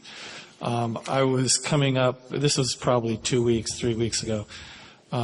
Coming up Toscanini, so westbound Toscanini, turning left onto southbound Western. 3 kids all on e-bikes, 2 noticeably younger than the third. They make the left. I'm right behind them. They're first in line. I'm second. The 2 younger ones pull off to the right side. I didn't see exactly where because I was too busy watching the one that was directly in front of me, of the older of the 3, who decides to go well under the speed limit. We go up to Caddington, I believe it is, where the terraces and the church are there. They all stop. Then, here's where the fun begins. The older of the 3 decides to not only go under the speed limit, but then brake check me, skidding his back tire out multiple times. Then decides it'd be cool to take a video of this. So he pulls out his cell phone and he basically takes either a picture or a video as he's doing this. and thinks it's really funny to brake check a car and possibly get himself killed if he gets hit. So that's just something to watch out for too, and no helmets for any of them. I'd be surprised if the older one was even 16. But just, another thing to add to the list of incidents. Yeah, and I'm sorry that you had to deal with that, and that's why it's important to have a dash cam too, because you never know. It could be a he said, she said thing, and next thing you know, your insurance company is looking at you. But what I try to tell the community, most importantly, is some of these kids are known to be a little bit more aggressive and confrontational. Yes. Don't engage with them. If you want to call the police on them. But I would just recommend just not engaging with them, because the last thing we want is like an actual physical altercation occurring, and then these kids travel in groups and they might attack as a group. So I don't want that to happen. So if you see something that's dangerous, just call it in, let us deal with it, and all that good stuff. That's my best recommendation, and we'll continue the enforcement that we can do. It's challenging because it's a lot of kids on bikes, these e-bikes, but we'll do what we can. And so. Okay. One from the audience, and that'll be our last question at this point, and so we can move on. Who distributed these? I did. Okay, so maybe this isn't a question for you, maybe it's our council member, but I'm all in favor of this. But I'm hearing that the information is connected to Department of Homeland Security and that they are using these to target immigrants. Is there any truth to that? No, but that's a real concern, one that we addressed, and there is absolutely no sharing of any information. And this will roll out a little, I'm not sure what this material says, but we will have all of the cameras up citywide, and then there'll be basically a grace period where you get a notice in the mail saying, hey, we saw you once, don't do it again. Yeah, that's but what it says in here. To be super clear, with all of our technologies, our LPRs, everything that we are ensuring that the department is not sharing information. Social media chatter. Yep, that's right. Yeah. No, all it is, Tim, what those are, or what was on the LAPD site, of what they release of there's like CD15 locations where the first initial cameras are going to be for speeding. There's strictly, and it says on there what exactly LAPD said. I screenshot it and printed it, what they said on their site. And it's just First Street and Second Street is where the lights are going to be, or the cameras off of Gaffey. Right. We have one on Gaffey. We actually have a few throughout the district. One in Watts and Wilmington. Right, Harbor and Gateway, it's got Harbor the City. other ones in the harbor area, CD15. Yeah. But the ones in San Pedro are just First Street and Second Street on Gaffey, is what it says. Yeah, just one camera in One that, camera. in that stretch. Or And one, that stretch, yeah. It is. It is not. It started as a pilot program in CD5, and now it's maybe it's a pilot plus because it's citywide, and we're going to be analyzing the data and seeing whether it's brought down speeds, and our evidence of bringing down speeds is whether it creates more safety. We have so many pedestrian injuries and deaths, and but the issue of is this shared in a national database? The answer is no. Thank you. All right. Thank you very much. Nice seeing you. Thank you. And we have one more. And We heard from our boss. We're going to listen to her too? I'm just kidding. Oh, I'm so sorry. That was not nice. I'm sorry. I was just kidding. Drew, At least you won't have to strain your necks looking up. Drew, we appreciate you. I was just trying to be funny, and it wasn't funny, and I didn't mean to be. You're fine. Don't worry about it. Yeah, she's trying to be mean, so. Oh, no one can do that one. I can handle it. I'm a granddaughter of a New Yorker. I could take on John Barbera any day. I love you. By the way that they chose where those cameras are going is based off of crash data. So the highest crash intersections. One of these intersections had 35 crashes. It was insane. Yeah. So, what? In 1 year. Yeah. Mm-hmm. Not in our district, but yes. Yeah. All right, so Caltrans, we are getting closer to the closing time of the Vincent Thomas Bridge. As you know, we're going to be closing it on Caltrans will be closing it on November 1st for a period of 16 months. We're going to get it done as quick as possible, reopen before the Olympics, rip the Band-Aid off, and although in the leading up time to that, they will be preparing through a series of overnight closures between Sunday night through Friday morning. Until then, from 10:45 p.m. to 6:45 a.m., they're going to be doing nightly closures on the bridge. This will be specifically for the westbound lanes between Ferry Street and Harbor Boulevard. And then overnight closures in the eastbound directions will begin at a later date. Caltrans will, of course, provide advance notification before they're implemented, and you guys are doing a great job of getting the word out every time Caltrans sends a notification, so thank you for doing that. Regarding the e-bikes, I want to touch a little bit more about the great work that Councilmember McOsker is doing.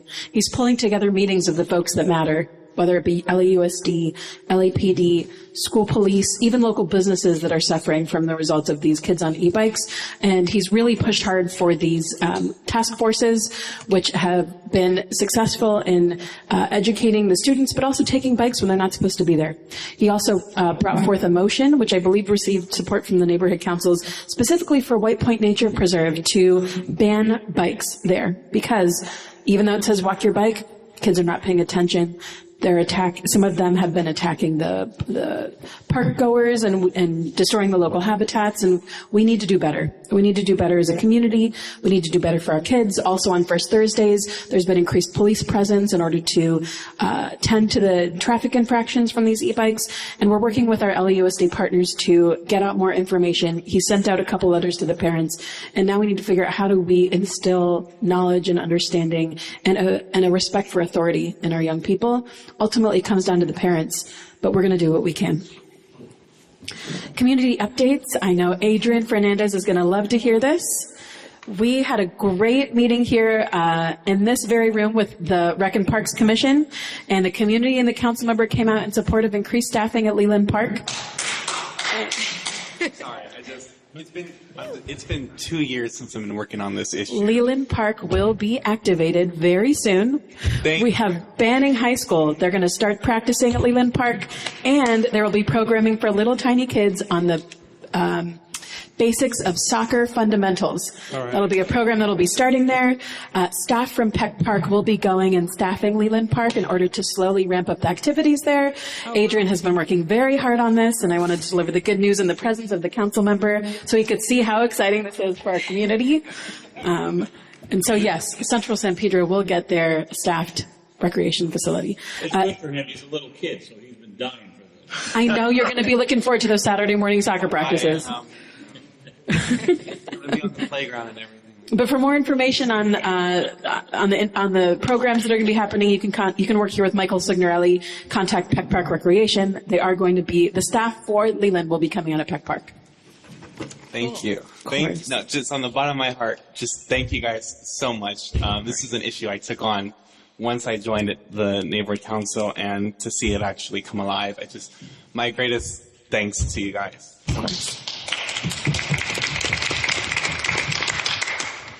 Brush clearance. This last week, our Cleaning Green cleared the brush on Capitol Drive west of Amelia. Next week, we're going to get Park Western and Myler and Park Western going towards Cabrillo. That'll be coming up as well. And if you have any other brush clearance locations, please feel free to send them to me, and we will get them on the schedule. Keep in mind, we only have 1 to 2 days a week with a crew here in San Pedro, so it may take some time to get to your location. And then on Saturday at 10 a.m. will be the grand public opening of the Cabrillo Marine Aquarium after 18 months of closures to completely reinvent their life support system, which is an impressive system that they have going. They have a new jelly lab. They have a new collections room. They have a lot of really new and exciting things. And thanks to the council member who pushed that budget over the finish line to get our new life support system. Saturday, 10 a.m. And then the Fisherman's Memorial, towards the end of this month, we'll have their rededication ceremony, and they have replaced all of the plaques that have been stolen. And there are also fundraising opportunities to add additional names. If you need any more information, you can reach out to me as well.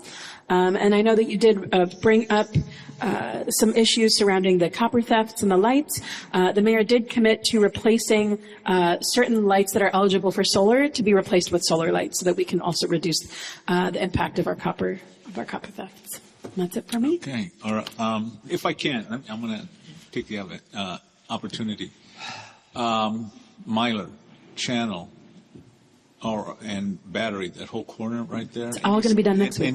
This week? Next week. Oh, next if not, week. We're going to try for Friday. If not Friday, then next week. Terrific. Thank you so much for that. And down the hill channel also? Yeah. Okay. Terrific. Thank Going you so towards Cabrillo as you go down. Right before, that alley that turns off. Yeah, that little side street alley. Yeah. Ish. Yes, all of the parkway going down towards there. Because after that, there's no more brush. Right. Yeah, we'll be getting that too. Terrific. Thank you so much for that. When are doing the brush, they aren't trimming trees at all, are they? No. Okay. Yeah, because like the stop sign at Capitol and Berrywood, the tree is like right over the top of the stop sign. Capitol and Berrywood? And then the one at Myler is the same way, where the new stop sign that they put, it's growing like all over the top they did of the trim stop that, sign but I'll go again. back. I'll go back out and check that out. So there is always tree trimming for obstructions of street signs. Oh, so if there's a street sign or a stop sign or any kind of sign that's obstructed by a tree, Yeah, I noticed the one on let me Berrywood know. and Capitol as I was driving up to it. I'm like, So okay, it's when you're that's kinda driving. covered up with tree branches. So it's when you're driving west on Capitol? When you're driving west on Capitol? Right at my house, right Okay. at the corner. But westbound, right? Yeah, Berrywood and Capitol going up towards Western. Sounds good. I'll go check it out tomorrow. Yeah, and then the Myler one is growing like over it again. Okay. It usually takes, depending on like tree emergencies, it could take them anywhere from a day to 3 days to get to it. But they did a good job on the brush. Thank you. Anything else? When, please? Regarding copper theft and that kind of thing. So I'm going to be an EV owner pretty soon, and I noticed that the city provided chargers that are through the communities. A lot of them right now are out of order, and I'm wondering if that's due to theft of wiring or anything like that. But it might be something to check and see. So I don't know which ones are out of order. When I've been alerted to them, then we reach out to the correct department and we were able to get it fixed. When I'm on my field drives, if I see some sort of like caution tape or whatever, then I'll report it. The last one that we dealt with was on Pacific Avenue towards 40th Street. So if you do see one that is out of order, please let me know so that we can work on it and figure out what's going on. I was actually going to, from all of the ones that say that they're out on various apps, I was going to go and check. And I didn't know that there was an app. If you can, there are apps. Can you that- share that information with me so I can look into it? I will. Thank you. Did I see another hand on this side, I think? Thomas, did I see your hand up? No? Okay. Hey, I just wanted to say thank you guys for your continued support. Our lights work at Channel Street Skate Park. Yay! And parking the lot parking is good lot too. is amazing. It's so open and expansive and clean down there. We're going to do a beautification project soon to kind of clean up the graffiti and the paint down there on the pillars. This was a port project, by the way. Yeah. Oh, yeah, I know. It was Port Project, but it was, your guys' advocacy Absolutely. and everything. So, thank you. Vic. Just real quick, you mentioned the grand opening of Cabrillo this Saturday, and it reminded me that I believe there is also an open house at Alta Sea. I believe it goes from 10 to 1 at berth 59. So Yes, it'll be a STEAM open house for people to learn about the STEAM professions. And so it will be an open house focusing on STEAM, science, technology, engineering, and math. Anything else? When is that? Saturday at 10 a.m. At berth 59, I believe, is the number. And I think you were It's off supposed of- to RSVP, so you may want to go online and find Alta Sea site and check there for an RSVP. I think that's it. Brooke. use the mic, please? Can you use the mic? Yes, thank you.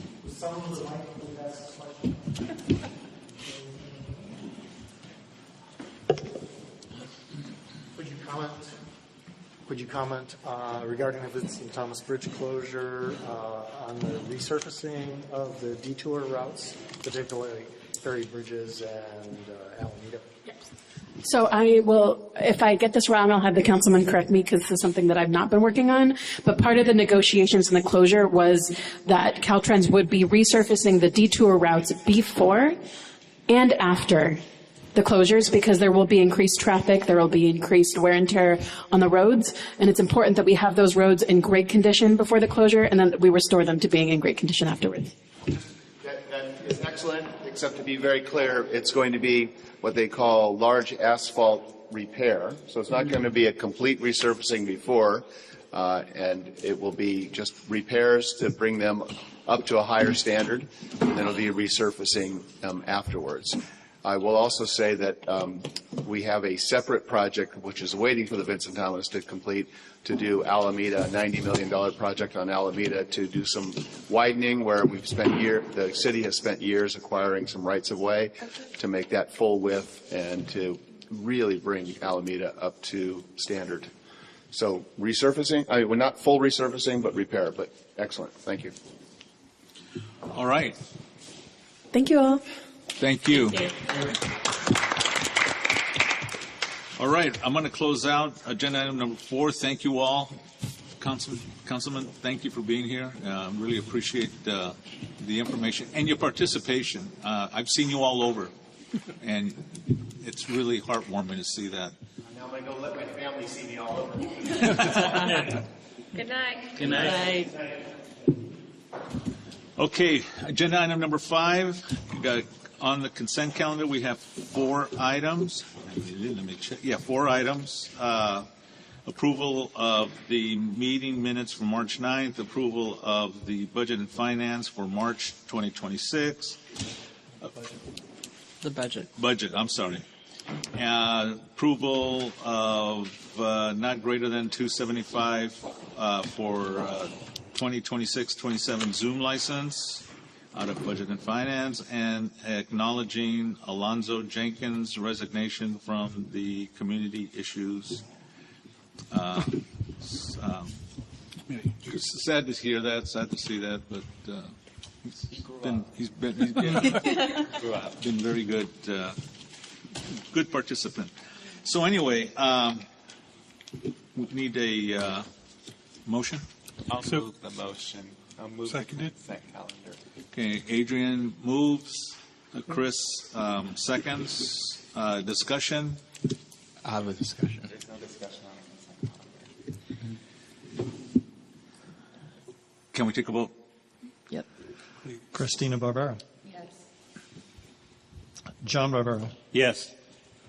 Ben, you are ineligible because you don't have your training completed yet, and there's funding in this. Yep. Thanks. Vic Christensen, aye. Adrian Fernandez. Yes. Gwen Henry. Yes. April Jones. Yes. Melanie LeBrecq. Yes. Kelly Miller. Yes. Kane Nicholas. Yes. Thomas Norman. Yes. Ray, you are ineligible because one of your trainings is expired. No. That's impossible. As a matter of fact, How can that happen? I can tell you how that happens. Angela Sumner. Yes. Chris Valle. Yes. It happens. So It does. That's 12 ayes. So that passes. All right. Moving on to agenda item number 6.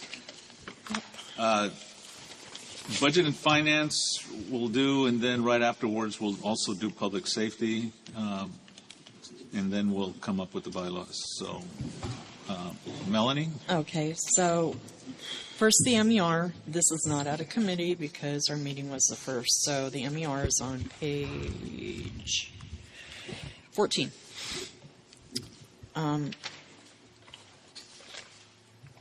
So. I have a comment on the MER. Okay. Is that on the I have to have a first and a second first, and then. So moved. First, Gwen. second? Okay. Second, is who? Second Kane. Kane? Okay. Now discussion. Yes, I just a quick question on the negative right here. Just a clarification on the negative 3,000 from the MPG. Is that just because the budget was not adjusted to reflect 3,000? I'm not sure why they did that. Because the budget, I put a new budget in for the 3,000. We're okay. Yeah. So yeah. No worries. That's just a clarification. Yeah. That's it. Yeah, there's a revised budget put in for that. I'm not sure. I just wanted to make sure.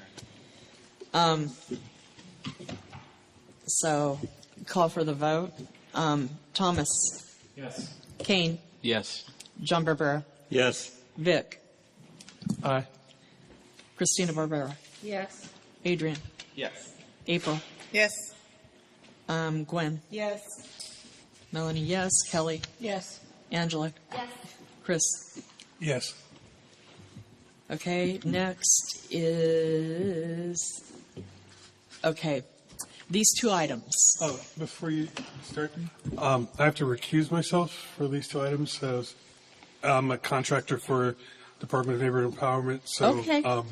Could somebody text me when this has been? Alrighty, I'll write that in then. I will text you. Can't start. So recused.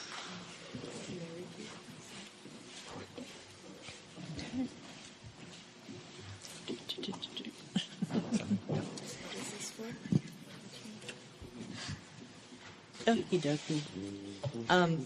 So, because of the budget cuts that I had discussed previously, that they were saying how they had no money to give the 10,000 that they normally give to Budget Day, and then they have no money to give for Neighborhood Congress. They give them 10,000 every year to help operate it, to offset costs of food, because they serve lunch and breakfast at both the events, and also it offsets, because those things are expensive for as many people as they serve, as well as rental of stuff for catering, et cetera, cleanup, janitorial services that they have to pay for, et cetera, for City Hall. And so with Budget Advocates, what they're doing this year is they're trying to get in-kind donations from City Council. If they can't give them the 10,000, to get donation of using City Hall office, get donation of janitorial services, because normally they have to pay for all that stuff to use it, which is crazy, but it's the way it is. So what they've done to offset, if they get 99 neighborhood councils each to give $500, then that offsets the $10,000 pretty much. So that's what they've asked, and the same with Neighborhood Congress. So each of these motions, that's what this is for. So we'll do them each separately because they need a board count each. But that's what this is for. So I need a move for the $500, and then we'll discuss it more. I need a Thomas and a second. Second. John? Okay. So this is about the Budget Advocate money first. 99 times 500 is $50,000. It's almost $50,000. It's $49,500. Right. But that would sustain them. For how But long? if they only need 10,000, They then need why are they looking at 49.5? Because Budget Advocates do a lot more than Budget Day. They do the white paper. Okay. So this is to fund more than the one item. It would fund more than Budget Day, Okay, but so it gives the them $10,000 is just a portion of right, it. So but we're- it costs more than $10,000 to do Budget Day. Okay, so it isn't $10,000. Budget Day costs roughly about $50,000 to do Budget Day. Okay, so we are all funding a $50,000.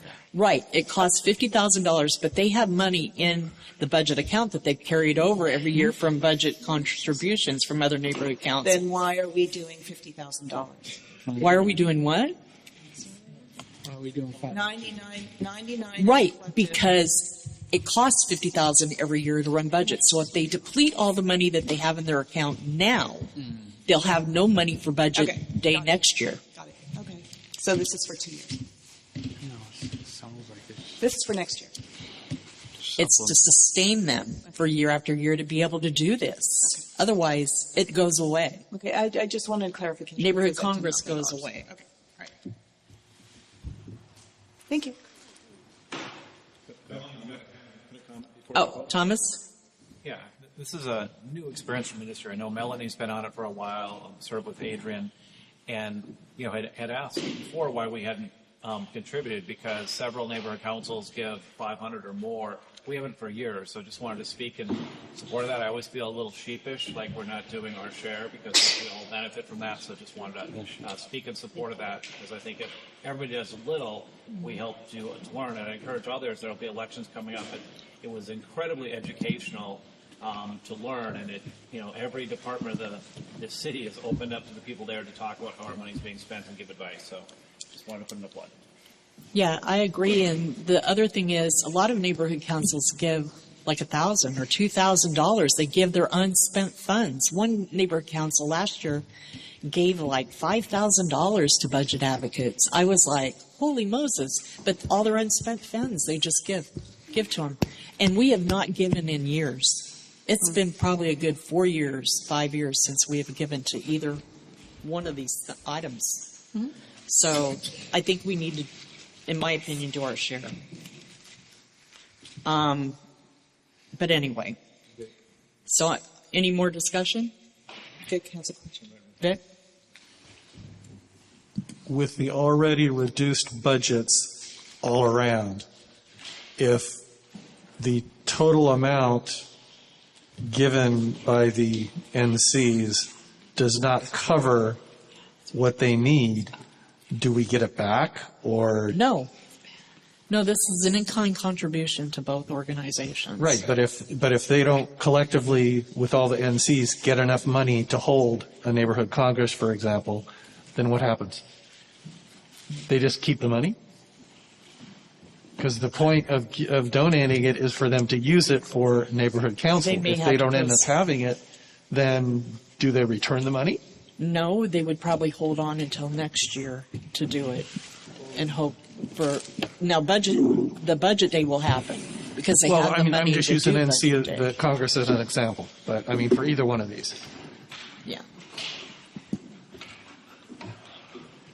Quick response. My understanding is they might hold it to do something else, or listening to one of the new people on the committee, they just try to do it at a different scale, right? So I feel pretty good about the things they do, like the white papers, though we don't always feel the mayor and people listen to them as much. I think at least we need to take a position, right? All these things take some funds, and I personally don't have a concern with how they're spending the money. That's at least a particular leadership, but that will change in the next elections. Yeah. So, any more? Take the vote. So call for the vote on this one for budget advocate $500. Thomas. Yes. Kane. Yes. John Barbera. Yes. Victor. Abstain. Christina. I went to the restroom. Oh.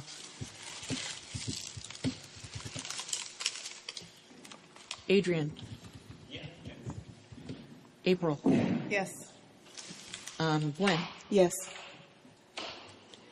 And let's see, Melanie, yes. Kelly. She went too? Yeah. We also have Chris Follier.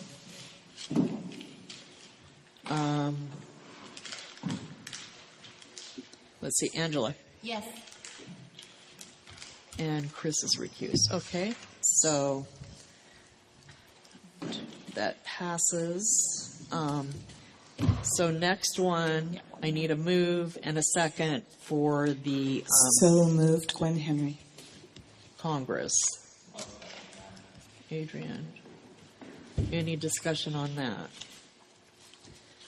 We'll call for the vote. Thomas? Yes. Kane? Yes. John? Yes. Vic? Abstain. Christina's out. Adrian? Yes. April? Yes. Gwen? Yes. Melanie? Yes. Kelly out. Angela? Yes. Chris is recused, never mind. And that's it. Okay, so those are those. Now, Text Chris to come back. yep. Next is public safety. First is the CIS 260212. I just texted him. And that is, Give Chris time to come back. yeah. Yeah.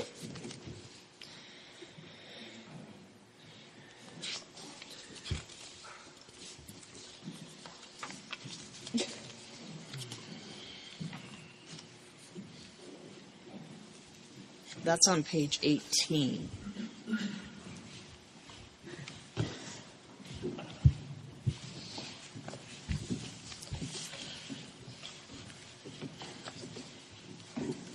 And this is regarding the bicycles of the e-bikes. And it had a lot to do with White Point Preserve and all, but I think all the parks need to be inclusive in this, and it's a suggestion, too, to amend it to have it include all the parks that are being affected by this, to kind of have a general support of it, just not White Point. It needs to include all the above. So the Northwest San Pedro Neighborhood Council supports CF 260212, whereas Northwest San Pedro Neighborhood Council supports the preservation of all of our natural areas and green space in the San Pedro community. Whereas we are deeply concerned with the damage the electric bikes and motorbikes have done to preserves as well as other parks in San Pedro area. Whereas we would encourage the City Council to expand this motion to cover all parks in San Pedro areas such as Averill Park, Peck Park, Point Furman Park, and Harbor Highlands Park, which have all been victims of motorbike damage.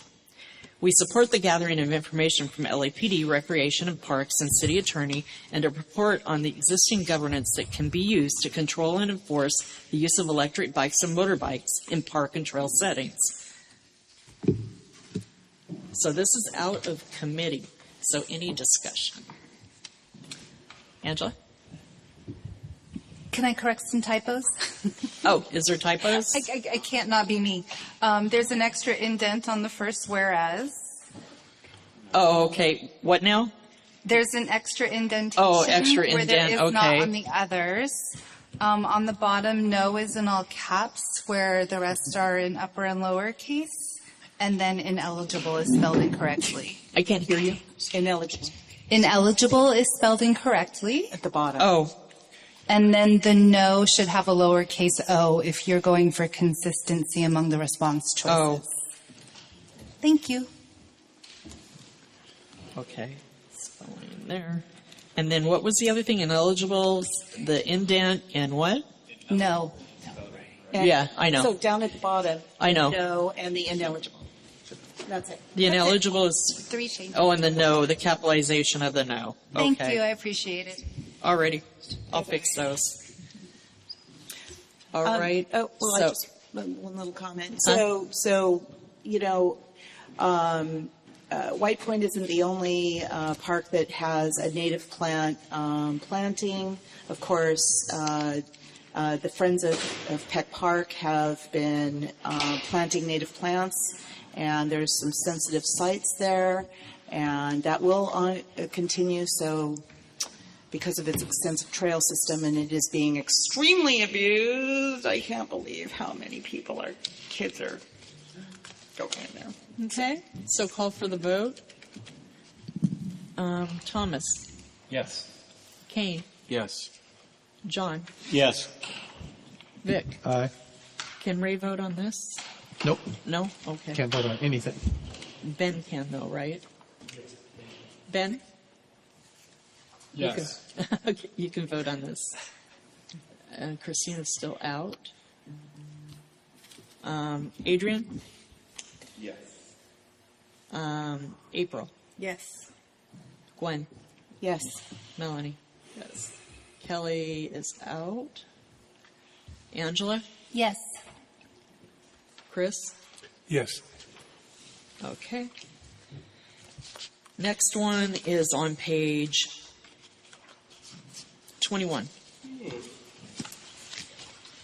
And this one is regarding the whole thing that happened with the floods and the signage and alerts and all of that. And so the Northwest San Pedro Neighborhood Council supports CF 260251, whereas on February 18, 2026, a fallen power pole caused a full closure of Interstate 110 near Gaffey Street in San Pedro. The response was not efficient and timely. The transportation facility serves the whole harbor area, and clear coordination protocols were not in place. This is the Northwest San Pedro Neighborhood Council recommendations are as follows. Availability and timely notifications to residents of similar emergency road disruptions. Caltrans to find a site for local storage for portable, changeable signs and other mobile traffic control. We recommend a study be conducted for the installation of permanent electric signs along major arteries throughout the harbor area. Caltrans needs to develop better protocols when they coordinate with city and state agencies for all incidents within our city's boundaries. We need a quicker emergency response. Develop an effective communication alert system to notify the community and businesses in harbor area. LA Notify is not effective in harbor area. Thomas? Yes, for 4, when you use the word cities, is that supposed to be possessive, like our city, apostrophe S, or is it supposed to be all cities possessive? Probably our city. That's probably a better word to use. Yeah, just make that. Yeah, so I'll fix that. Thank you. Say no and abstain problem at the bottom. Same no and abstain problem. The no and the ineligible, you mean, problem? Yeah. So I'll fix that. One more. I think there was a couple words left over from when you did a revision. At the bottom of the first paragraph, it says, this is the Northwest Neighborhood Council. Oh, wow, yeah. I think maybe delete the this is. Probably this is needs to be out. Yeah. Yeah, sorry. No, it's okay. There was a Let's leave that. revision multiple times done during the meeting, so yeehaw, that one, this was a long-going thing, and we even had community members input in on this, and so we were like doing online, like changing on Zoom. It was involved, but it came out, good. The final product. Anyway, any more comments? Gonna call for a vote. So, Thomas? Yes. Yes. Kane? Yes. John? Yes. Victor? Aye. Ben? Yes. Christina's still out. Adrian? Yes. April? Yes. Gwen? Yes. Melanie? Yes. Kelly? Yes. Angela? Yes. Chris? Yes. And that's it. So I have to apologize to everybody. I'm going to be leaving. I have to go to the ER. My husband has possibly a blood clot or a DVT. Please go. And so I am on my way. I hope everything's okay.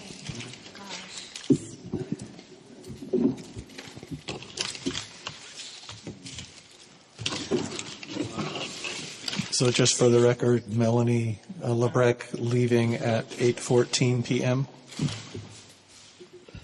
Vic. Thank you so much. That was so good. Also for the record, Christina Barbera and Kelly Miller leaving at 8:14 p.m.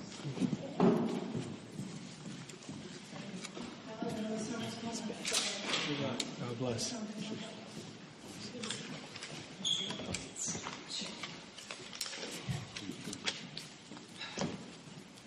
Go ahead, Adrian. Thank you.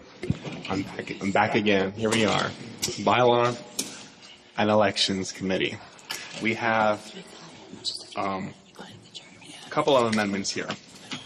So just please stay with me here. We're going to start off with our first bylaw amendment.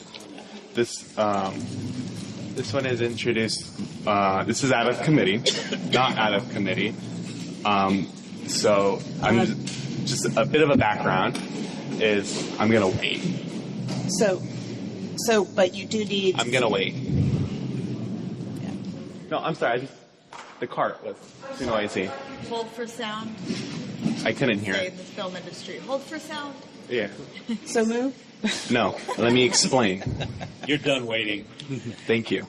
So, a little background is that when there's a little conversation going on the way the vote took place for the Averill seat last time around, there was some miscommunication, some confusion, some disagreeing of opinions on the way it was handled. And what happened basically was we had two candidates. One of the candidates was not able to attend.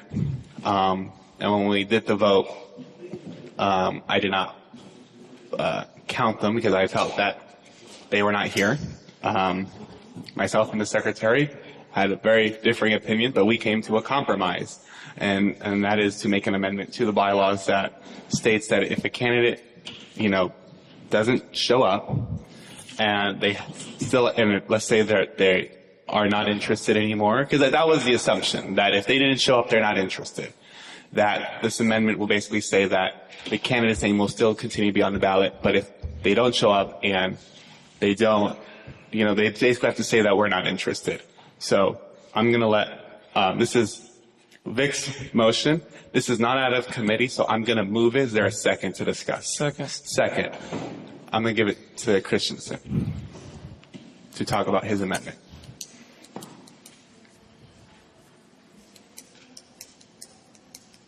Well, I would not say there was a compromise, but there was a vote and I was overruled. I thought. But the reason for this, the reason for the extra wording here is to prevent the same kind of confusion from happening before. There were two different interpretations. One was basically if they didn't say they were interested, then they weren't. And the other was if they didn't say they were not interested, then they were. And so this is to clarify that all qualified candidates will be, or shall be, this part is not part of the amendment, but it's the lead up to it, shall be invited to present themselves to the board at the meeting where the vote will take place.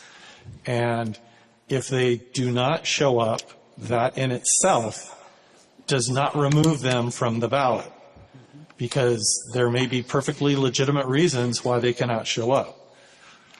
And the only reason they would be taken off the ballot is if they explicitly say, I want to be removed from the ballot, whether they show up or not. And if they are left on the ballot but don't appear, that doesn't mean we just vote for the, in this case, one who did appear. We still vote for both to show that they are still valid candidates, they just aren't present. And so that is what this additional wording is intended to state. So there's no confusion in the future if a similar type thing happens.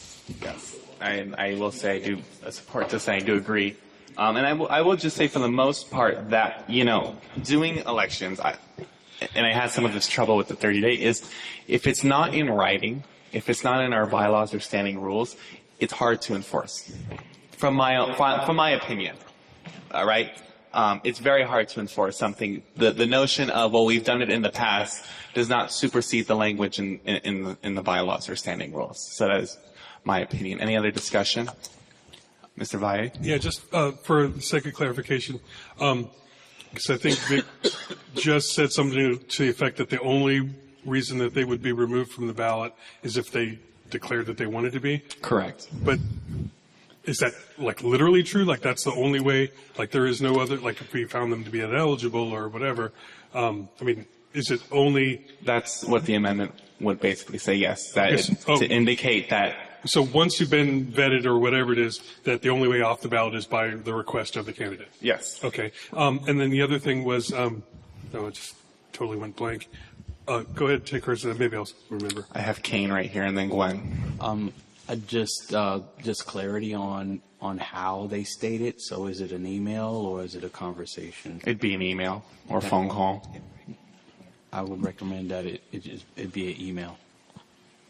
I'd recommend that it be a written document. It's always good to have it written. That way. I understand that. But could I suggest the amendment after the word removal? you guys need to speak into the mic. I'm sorry. To help Kane, I think the spirit is to change after explicitly request such removal in writing, add the words in writing. Thank you. So after the word removal, you're making an amendment to put in writing? Correct. I would move that to the end of the sentence after the parenthetical. Okay. So I'm hearing, there was now a second to that. Second. Second to that. And that is, again, to put the word in writing after the word removal. Am I correct? No. Yes. That was mine, but then Vic wanted to amend the amendment. So then, Vic, where did you want to put it? At the very end of the sentence, after what's in parentheses. And I'll second that. Okay. I'll withdraw mine, saying you allow that. Okay, so then I'll second that. What? Writing. Okay. I don't think we need two separate amendment type things. He withdrawn his amendment. So now it's just yours. It's just your amendment now.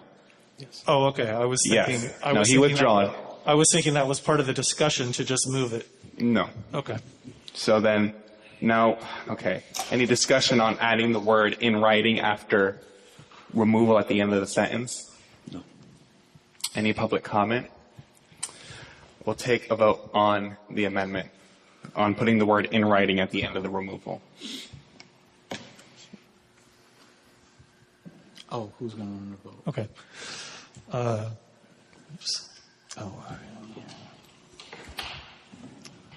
John Barbera. Yes. Then Brexforth. Sorry. Vic Christensen, aye. Adrian Fernandez. Yes. Gwen Henry. Yes. April Jones. Yes. Kane Nicholas. Yes. Thomas Norman. Yes. Angela Sumner. Yes. Chris Fahey. Yes. Okay, that definitely passes. 1, 2. 10 ayes. Okay, perfect. And now we are back to the amendment as amended. So I'm going to read it as amended. Oh, I'm sorry. Gwen. I'm going to play devil's advocate here. Okay. My concern is that the more this is fleshed out, that this gives the people the idea that they can be present or not present. And I don't think that that's correct. In the past, we have always had candidates that have been present, have made statements, and then there are some that have not shown up. But I want to make sure that our standing rules also say that they need to be present. Because... So I'm going to disagree, and I'm going to stand by this. You cannot force someone to be present, right? That's just my opinion on it. Angela? So I actually referred Christina to the board to apply, and I still voted for Ben because he was here and he made his case for, did I get your name right? I'm sorry. Yeah, okay. I didn't know my glasses. I want to make sure. I think there's a benefit to being here and being able to express your opinion and advocate for yourself, and that kind of, in my opinion, sort of resolves the situation, right? Requiring someone to be present doesn't necessarily... You misunderstand what I just said. Excuse me. I have Angela right here. Finish. Well, I might be done if I misunderstood something. I'm sorry. but I don't necessarily think I have Thomas requiring someone to be here is necessary. I have Thomas. I want to speak in favor. I think we all can vote, and if somebody doesn't show up, that will factor into my decision on their suitability. But perhaps if that person seemed otherwise qualified, had given a written statement, but had somebody in their family have a heart attack 30 minutes before, or go to the hospital like just happened, I'd want to know the circumstances, and I trust this group to make a decision there. Would hate to lose a good candidate because of an emergency. Vice President Valle. Thanks. First, just echo my support for the notion that someone's presence or absence is its own evidence that the board can consider in their vote. But also, just again for clarification, and this is what I forgot to ask earlier, does it say anywhere in the bylaws or the standing rules that you have to be present, or is it simply a suggestion that the person come to present themselves? The only thing it says that the candidate shall be invited. Okay, so then that's it's not in the rules. It's not in the rules. It's just saying, Yeah. and I think that's exactly kind of the differing opinions myself and the secretary had, where it's just it's like it doesn't say it. It looks right. I mean, and that's where the confusion is. And I will just say, if I'm doing the elections, if it's not in writing, I will not follow it. And I would agree with everyone. It looks better if you come in person, bend to that. But it doesn't mean that in every situation that we're completely ignorant to the candidate. So it might be that we know the person and we would vote for them anyway. But I think if they're invited and don't show up, we can factor that in ourselves. Yes. Ms. Henry. Once again, I'm just saying if everyone does not show up, that can create a problem. For example, they would still have to have a majority of the votes, or if one person says yes and everybody else says no to all candidates because all candidates are not there and they didn't provide statement or anything. I mean, that could be a case if let's say there's two candidates and both candidates didn't show up. I mean, it would be to the board if they want to vote on them or they just want to postpone it. Could one person with one vote saying yes, I approve of that person, that would put them on the board? If they're not present? Yeah. It could be. There still needs to be a majority regardless of whether they're present. A majority. Correct. Okay. Thank you. That's the bottom line. They can a majority. All candidates could be gone, and if one person votes yes, or if one person votes for one and the others vote no, or for somebody else, there's still, it's how many of the board are here that makes a decision on the vote, not how many candidates. No, that's what I'm saying is if there are 10 board members here, then we would have to have 6 to pass that person, one person. Is that what you're saying?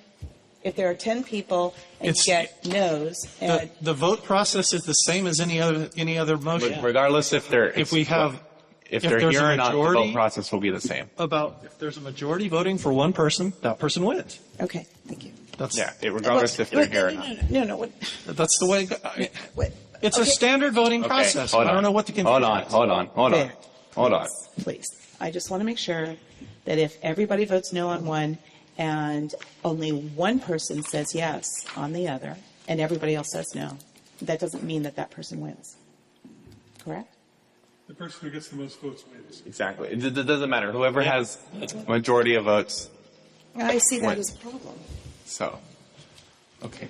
Any other discussion on the amendment as amended, or the motion as amended? Hearing none, call for the vote. I'm going to read it as amended. Qualified candidates are encouraged, but not required to, present themselves to the board at the meeting where a selection election will be made. The absence of a qualified candidate at this meeting shall not in itself constitute the candidate's request for a removal from the ballot. A qualified candidate shall not be removed from the ballot unless they explicitly request such removal in writing, example, drop out of the race. I will call for the vote. Oh. No. Just since you are reading it word for word, you did not put the extra in writing in the right place. That's exactly why I wanted to read it. So it should be explicitly request such removal in parens, i.e. drop out of the race, In writing. So after the parentheses. Perfect. Should I read it again? Thanks, Angela. Okay. Did we get that? Unless you want me to read it again. Angela doesn't. Call for the vote.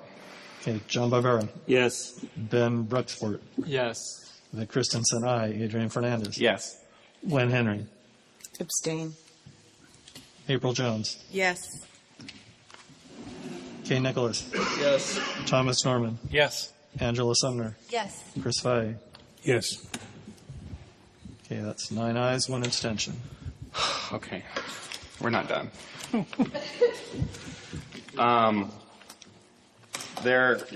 If many of you know, last meeting we voted to rearrange section, I believe Article 5, Section 6, addressing vacancies. We passed an amendment to kind of smooth it out, but Mr. Christensen has some comments on that, and I would like to give Mr. Christensen the opportunity to address his comments and see if there's any amendments that come out of his comments.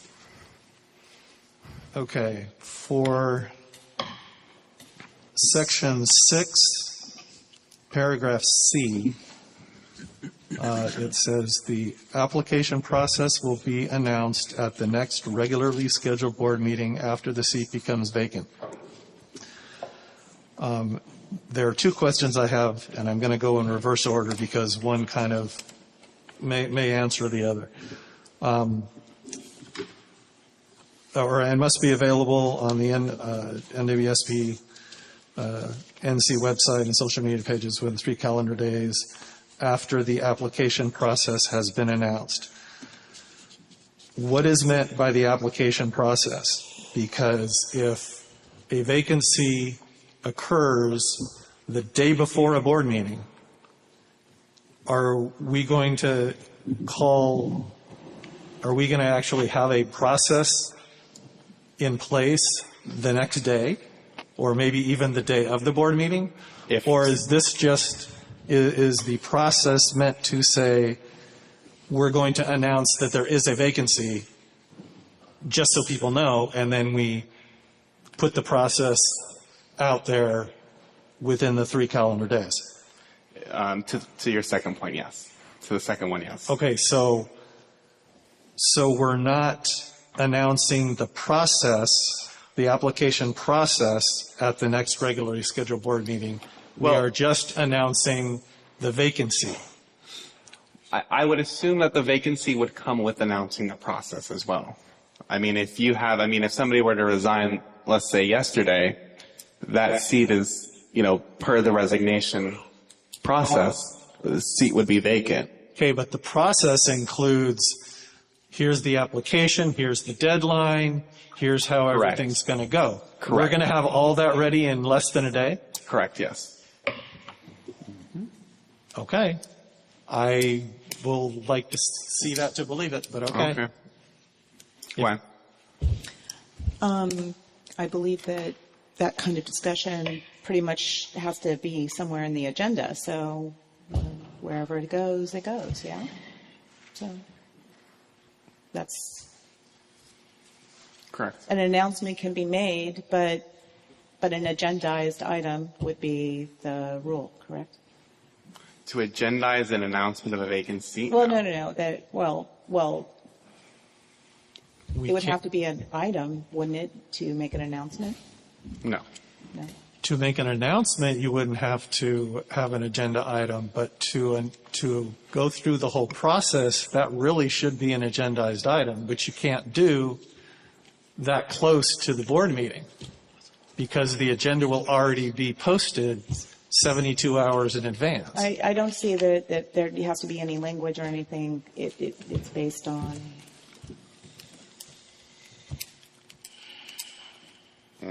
process, yeah. If we're just saying a seat's vacant, that's one thing. If we're saying this seat is vacant, the application is going to go out there, here's the deadline, that is more of an agendized item, not just an announcement. So then I'll play with this, that if somebody, let's say, resigns, right, and a seat becomes vacant, let's say yesterday, right? Let's say somebody resigns yesterday. Would the application process have to start in May? The announcement of the vacancy could be, given your example, today. Mm-hmm. And then within 72 hours after, 3 calendar days after that, the process should be available. Correct. So it wouldn't have to wait until the May meeting. Correct. But in order to do it that way, we need to change the wording a little bit to say the vacancy will be announced at the next regularly scheduled board meeting, and then the process must be available within the 3 calendar days after the vacancy is announced. So then are you making an amendment? Are you making a motion? Yes. I move that we change this to say. Wait. But changing the highlight, what you have highlighted? No. I will read the, let me write some words here so I can read it without stumbling as I'm writing.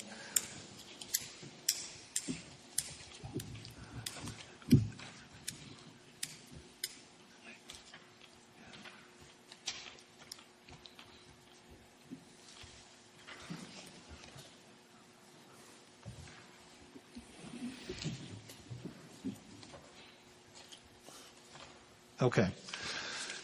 So I'll read the entire paragraph as I would rewrite it. The vacancy will be announced at the next regularly scheduled board meeting after the seat becomes vacant.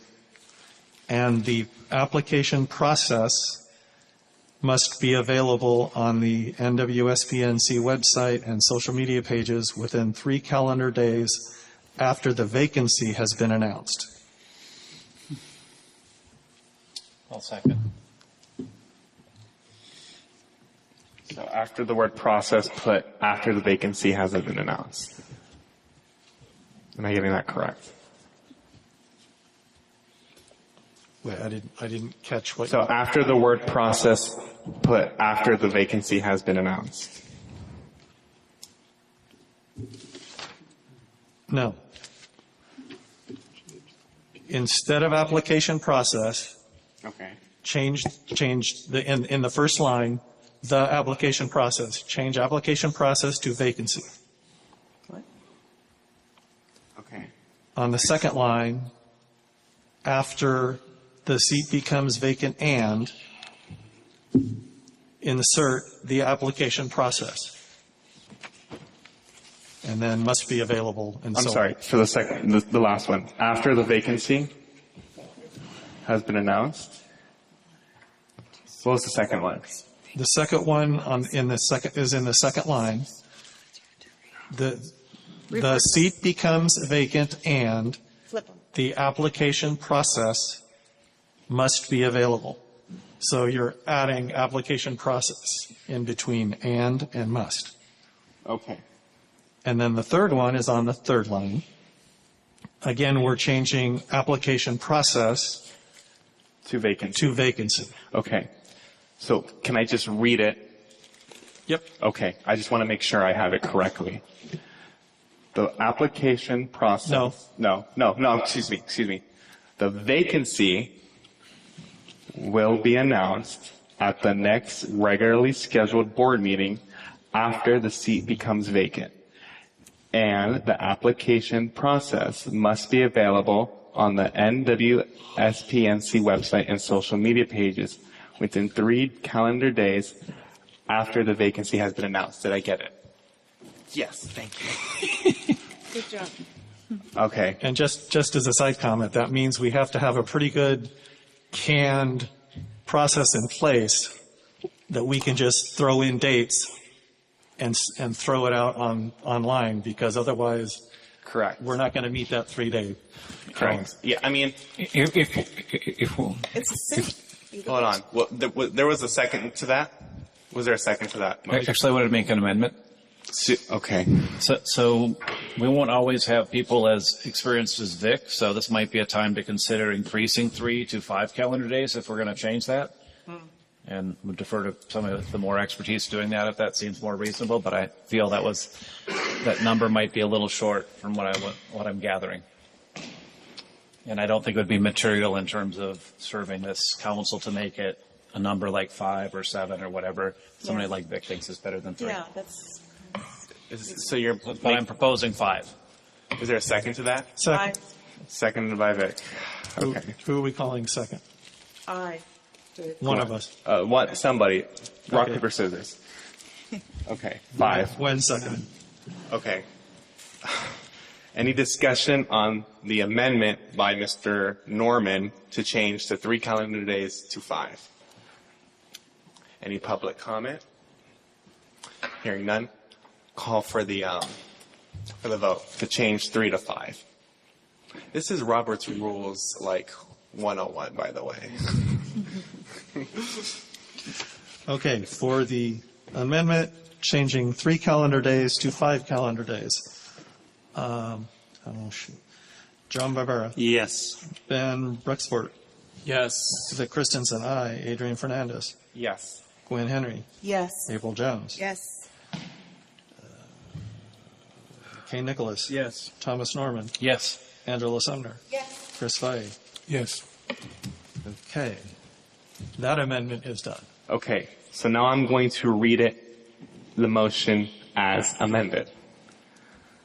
The vacancy will be announced at the next regularly scheduled board meeting after the seat becomes vacant, and the application process must be available on the NWSPNC website and social media pages within 5 calendar days after the vacancy has been announced.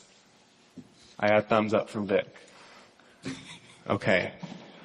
Any discussion on the motion as amended? Any public comment?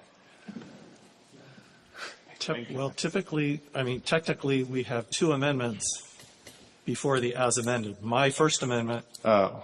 So really, what we're doing now is voting on the, although it is somewhat duplicative, I understand. I would just recommend let's just do it once. Just all in one. Okay. I should do it all in one. All right. Okay. I'm going to call for the vote. Okay. John Barbera. Yes. Ben Brexford. Yes. Vic Christensen, aye. Adrian Fernandez. Yes. Gwen Henry. Yes. April Jones. Yes. Kay Nicholas. Yes. Thomas Norman. Yes. Angela Sumner. Yes. Chris Fay. Yes. Okay. There's that one. And guess what, guys? It doesn't stop because we have a standing rule amendment. No, we've also got. Oh, we do? We've also got more on this. D. Oh, we do? Oh, dang. Never mind. Okay. D, Vic? Never mind. Take it back. We have one more. This is about section 6, paragraph D. The current wording is the deadline for submitting applications shall be the Sunday immediately prior to the executive committee meeting. Several things on this one. Which executive committee meeting? Because, there is no the executive committee meeting. There are 12 throughout the year. So which one are we talking about? Let me go ahead and ask the questions in case answers kind of. I would assume the executive committee prior to the Deadline. board meeting, the next board meeting. Right? So, if it was, let's say this, it would be the last, so the one like last Monday. Or the last. Right, but typically we give 30 days for an application. But the 30. That is the deadline. For the vote. This is for submitting. There's no such thing as 30 days in here. The 30 days does not exist. Okay. So if we go with that, we're giving a week between the application deadline and the board meeting where the vote will take place, which seems kind of short to me. So why before an executive committee meeting Will the candidates be invited to a bylaws and elections committee meeting first to present themselves or anything like that? Is a week, if we're getting applications a week before the board meeting, is that enough time to vet them and make sure they're qualified? If we are going to use a Sunday, why on a Sunday? Because if there are paper applications submitted, they won't be received on a Sunday because mail isn't delivered on a Sunday. And what time on that Sunday? I have Ray right here. It's 8:46. I know. This meeting is running way too long because we have to take into consideration this park staff. This is a large conversation from what I'm getting at, and I think to give it its fair listen, we probably need to move this to our next meeting, or let's do it on a elections and bylaws. So I understand, but the bylaw amendment period ends May 1st. So this will be the only meeting left that we have to address any bylaw amendment. Unless we hold a special meeting. I was going to suggest then a special meeting be scheduled for this. I'm sorry. I mean, this is not fair to park staff. Well, that's why I put that earlier, so it wouldn't May I make a get suggestion? pushed off again. We are where we are. I'm just saying. Okay. So, May I make a suggestion? wait, I want to go back to Vic here. Do you have a motion? I'm just going to ask that. Do you have an amendment to this? I'm open to ideas. At this point, I do not, because I need answers to the questions. So my motion right now would be to postpone this and have a special meeting before May 1st so we can finish it off. May I make a different? Is there a second? Second. Okay, I need clarification that this particular amendment, the executive committee amendment, right here, this comment right here. Yes. The one having to do with section 6, paragraph D. Yes, that one. Yes. To be a special meeting. Yes. Okay. There was a second by one. Any discussion? I didn't hear who the second was. I have a discussion. It was Thomas. A discussion on that motion. Yes. May I make the suggestion that we pass the 2 amendments, and I do not see an issue with D at the moment that would require our board to come back for quorum for that particular item. I believe that it's clear enough to currently to meet that criteria, and I hope that we can vote on the 2 amendments which were already voted on and move forward. I agree, but it would be the will of the council to decide if they want a special meeting. And I'll counter with the way that's worded currently. It is too vague and cannot be enforced. So I still think we should have a special meeting, if we're not going to do it today, to settle it. Okay. Any other discussion? Are we going to vote on a special meeting, yea or nay? Do we have quorum? No. I'm just, the motion is to address this section at a special meeting. That is the motion. Between now and May 1st. Can we Correct. vote that? Huh? Then can we vote on that Yes. now? Any public comment? We were in discussion, so. Correct? Yes, there's the motion on. Yeah, let's let that. Yes. Yeah. Call the vote? No, it's already, it's in. The person who has the floor. We already have a motion that's been seconded and we're in discussion. Correct. The motion on the floor currently Call for the vote. is to address section D at a special meeting between now and May 1st. That is what's on the floor right now. Yes. Yes. Yes.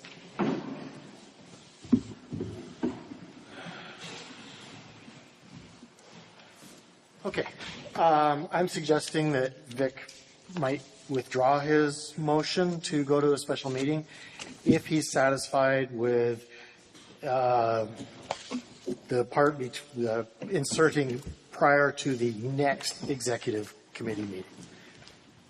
Is that, if you're satisfied with that, you can go with I am not. Okay. Thanks. Okay. We'll go to a vote. Okay, this is a vote to postpone and have a special meeting between now and May 1st. Correct. To cover Section 6, Paragraph D. John Barbera. Yes. Ben Bruxford. No. Vic Christensen, aye. Adrian Fernandez. No. Gwen Henry. No. April Jones. Yes. Kay Nicholas. Yes. Thomas Norman. Yes. Angela Sumner. Yes, Chris Valle. Yes. Okay, we have 7 ayes and 3 noes. Okay.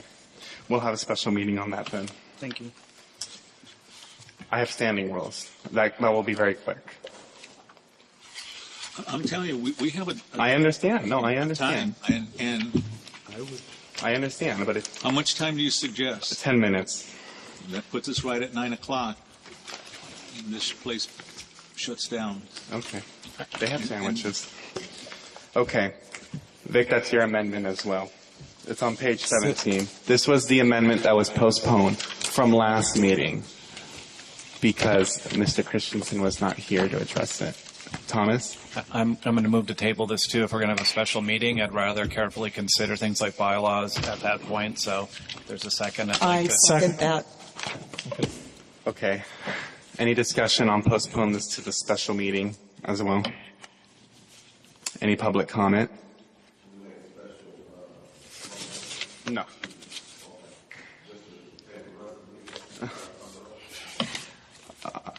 Go to a vote. Oh. What was that? I couldn't hear a word that was just said. Oh, I'm sorry. There's already one on the floor for that item, so we have to deal with that first. We can, and then there would be the chair's direction about the course of the entire meeting. So the motion is to table this standing rule amendment on page 17 to the special meeting, correct? That we are going to have along with the bylaw amendment. Correct.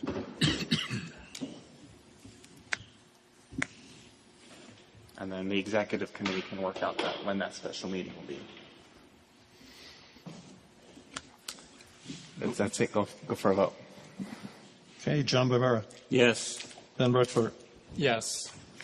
Vic Christensen, aye. Adrian Fernandez. Yes. Gwen Henry. Yes. April Jones. Yes. Kay Nicholas. Yes. Thomas Norman. Yes. Angela Sumner. yes. Chris Valle. Yes. Okay, unanimous. Okay, see you at the special meeting. Okay. I'm going to suggest, because of the time, that unless someone has something pressing for 7, 8, 9, that we hold it off to the next meeting in May, and we consider in the future ambitious agendas. We've had really ambitious agendas the last few times, and we've been pushing ourselves to make decisions kind of more on the fly as opposed to, really looking at it. So I'm not thinking that we're doing justice to our commitment to community by doing it like that. So unless I hear an objection, I'd like to adjourn the meeting with the rest of the items going on our next month's meeting. I hear no objection, so we're adjourned at 8:54. Just to make sure, for the record, we adjourned at 8:54 p.m.